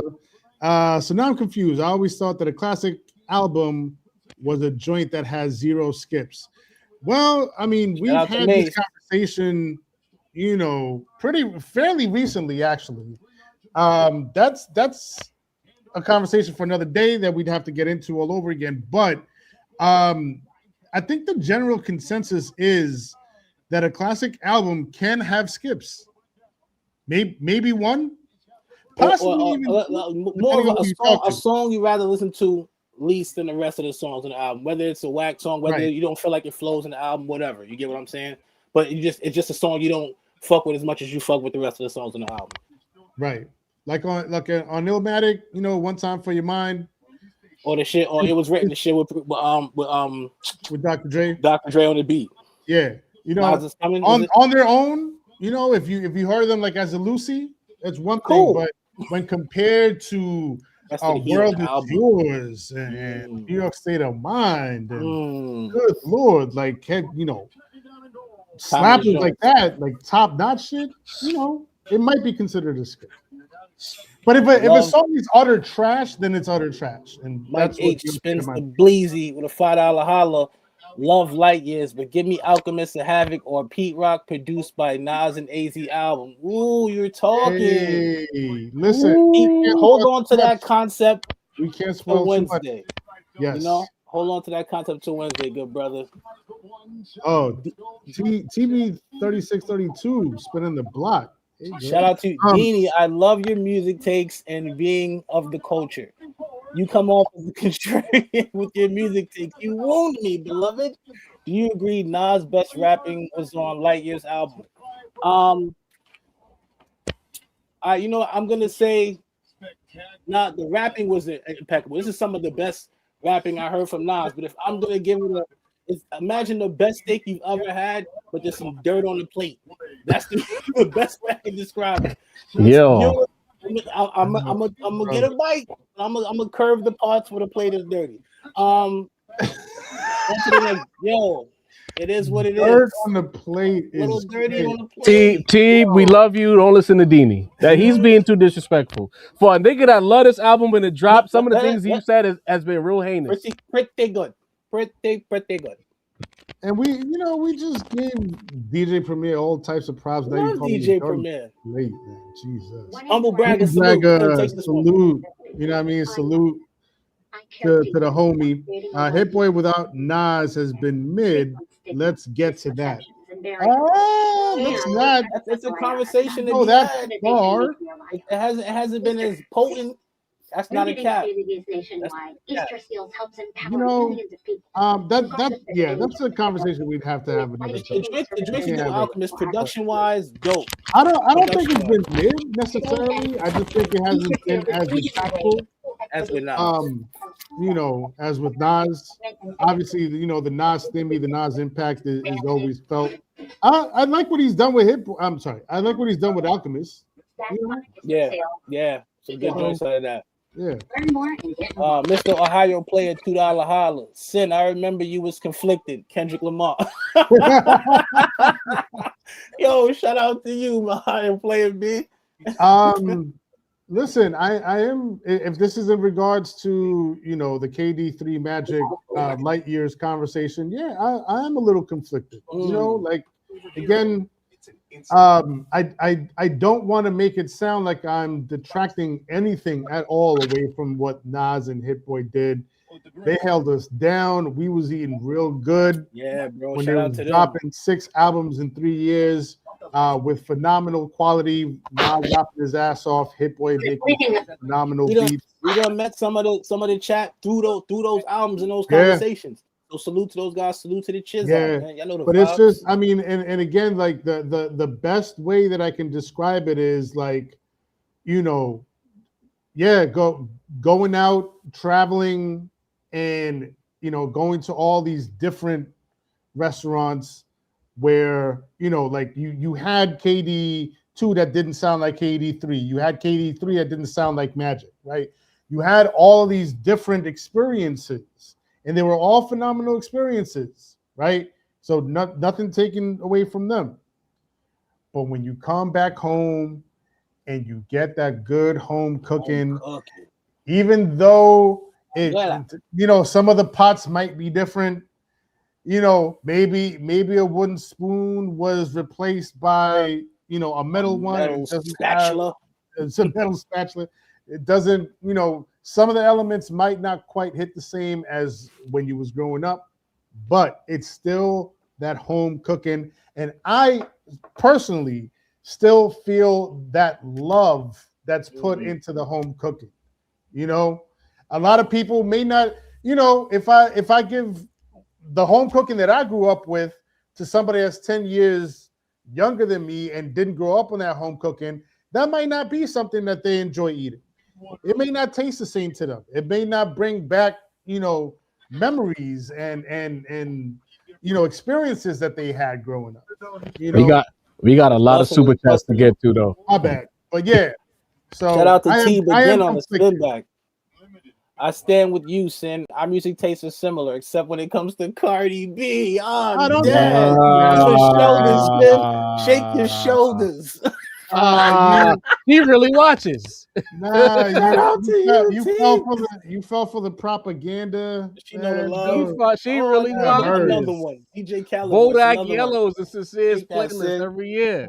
T Switchback says Light Years is polarizing like GNX was. I don't remember GNX being polarizing. I might be jumping the gun, but I consider GNX a classic album and wait for it, including Light Years. Go away. It's not classic. Run, go ahead. As a Nas DJ Jam, he's got great takes. As a Nas fan, I was disappointed with the album because it's the same thing we've heard before. The Clips embraced new artists and made it classic. Woof. Sin, your thoughts? Because it's the same thing we've heard before. We've never heard of Nas and Primo album before. I don't know what I guess he means, you know, it wasn't like a sonic departure, right? They didn't take too many chances. And again, I could see that point, but there's also something very comforting for me about the album that, again, home base, home cooking, didn't take too many chances. You know, it just, you know, it I don't think he had to take any chances. I think that's a lazy, I mean, not say lazy, I think that's an unfair perspective. I don't think he had to take a chance. I mean, I couldn't imagine going into a Nas and Primo album and expect chance taking. Right. You know? Melanin Man 8065 says, Sin, this ain't the beat Hill to die on. Light Years is mid because the beats are incomplete. Simple and plain. Magic is a classic because it was nasty off rip. No excuses.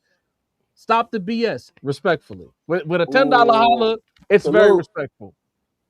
I mean, incomplete or just simple, you know? Oh, the snob is snobbing. Pinky's up. Pinky's up for the snob. Joey Young 2173 says, Sin is tripping. You can run your own poll, and people will say KD3 and Magic are clear classics.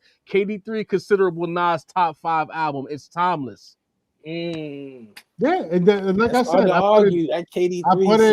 I put Light Years top 3 along with KD3 and Magic, and I'm gonna have to run them back together, back to back to see, you know, where they all land. KD2 also. All right. J Mac, I love KD2. I don't think it's in the conversation. Friend of the show. If Primo's Lightyear's beats are like cooking, then he used too many salt and gave us high blood pressure and diabetes like in soul food. Good God Almighty! Took a foot off. Well, God damn it! no, what's ironic is, based on people's complaints, You he get would the say high he blood didn't pressure. use enough Get salt. the diabetes. There High wasn't blood enough pressure. seasoning. Get the diabetes. Pussy. God damn it! What the hell is going on here? Yo, We're having a we've full-on been production fighting out too here. long. Oh, Jeremy shit. Cole says, I can only imagine the BS Drake gonna pull for Iceman. You know he made the call of turkey for his boy 21. Damn, not Drake getting strays for this shit. Yeesh. Bottify. New Delhi. Jermaine L. Johnson, shout out New Delhi. Jermaine L. Johnson says, I really don't give a F about rapping like that. 21 Savage. Yeah. There you have it. And there you have it. Y'all can't, the sad part is y'all don't realize that y'all just can't say these things anymore. Rap is in a different space where it's enlightened again, guys. And the people who don't want to push the enlightenment are struggling to realize that it's in fact being enlightened, and they saying shit that's kind of out of date. You got to hit the factory reset. Jeremy Cole once again says Drake called it Spotify, so don't talk numbers anymore. And that's the thing that's what I said to you in the chat, Deanie. I was like, Drake fans love the Spotify charts. They love the Spotify charts. That's his so spiel, for him to say Spotify is kind of wild to me. Oh shit. Don't forget about it. Donnie forgot about it. Forget about $10 Holler says, if a hip-hop head asked y'all to play a dope 21 Savage or Future joint, what would it be? For me, just play the entire Dirty Sprite, the entire Evil, the entire 56 Nights. You got options, bro. You got Future and Hendrix. For 21, for me personally, Savage Mode 2 goes so crazy. It's a fire project. You know what I mean? Next one. T once again back on deck. T put how much she showing love with the papers. Shout out love you, T. Kendrick is prophetic. Watch the party die. I still get the sense that Kendrick is spinning soon. I don't know why, but there's been a lot of teasing taking place, and it wouldn't surprise me. I think taking a whole year off is like the most gangster shit I've ever seen, and then you just pop back on the scene while you still running as the Grand national tour, so it wasn't like he was off. Yeah, but anyway, we need to be off. It's been 2 hours and 51 minutes. Woo. Deanie the Balance, take us home. Each and every one of you in the chat, whether it's love or hate, we love you. Hit the like button. Tell a friend to tell a friend. Subscribe, like, share. Hit the swipe on the hype. My brother Jarvie, my brother Sincere. Shout out to Macito. Jeez, we were so happy to have you in the building. We love you, my brother. I'm Deanie the Balance of the Force. So when our powers combine, you know where the fuck you at, gang. The Rap Round Table. Ow! Monday Night Raw. We love y'all. See you Wednesday. Great episode on deck. Happy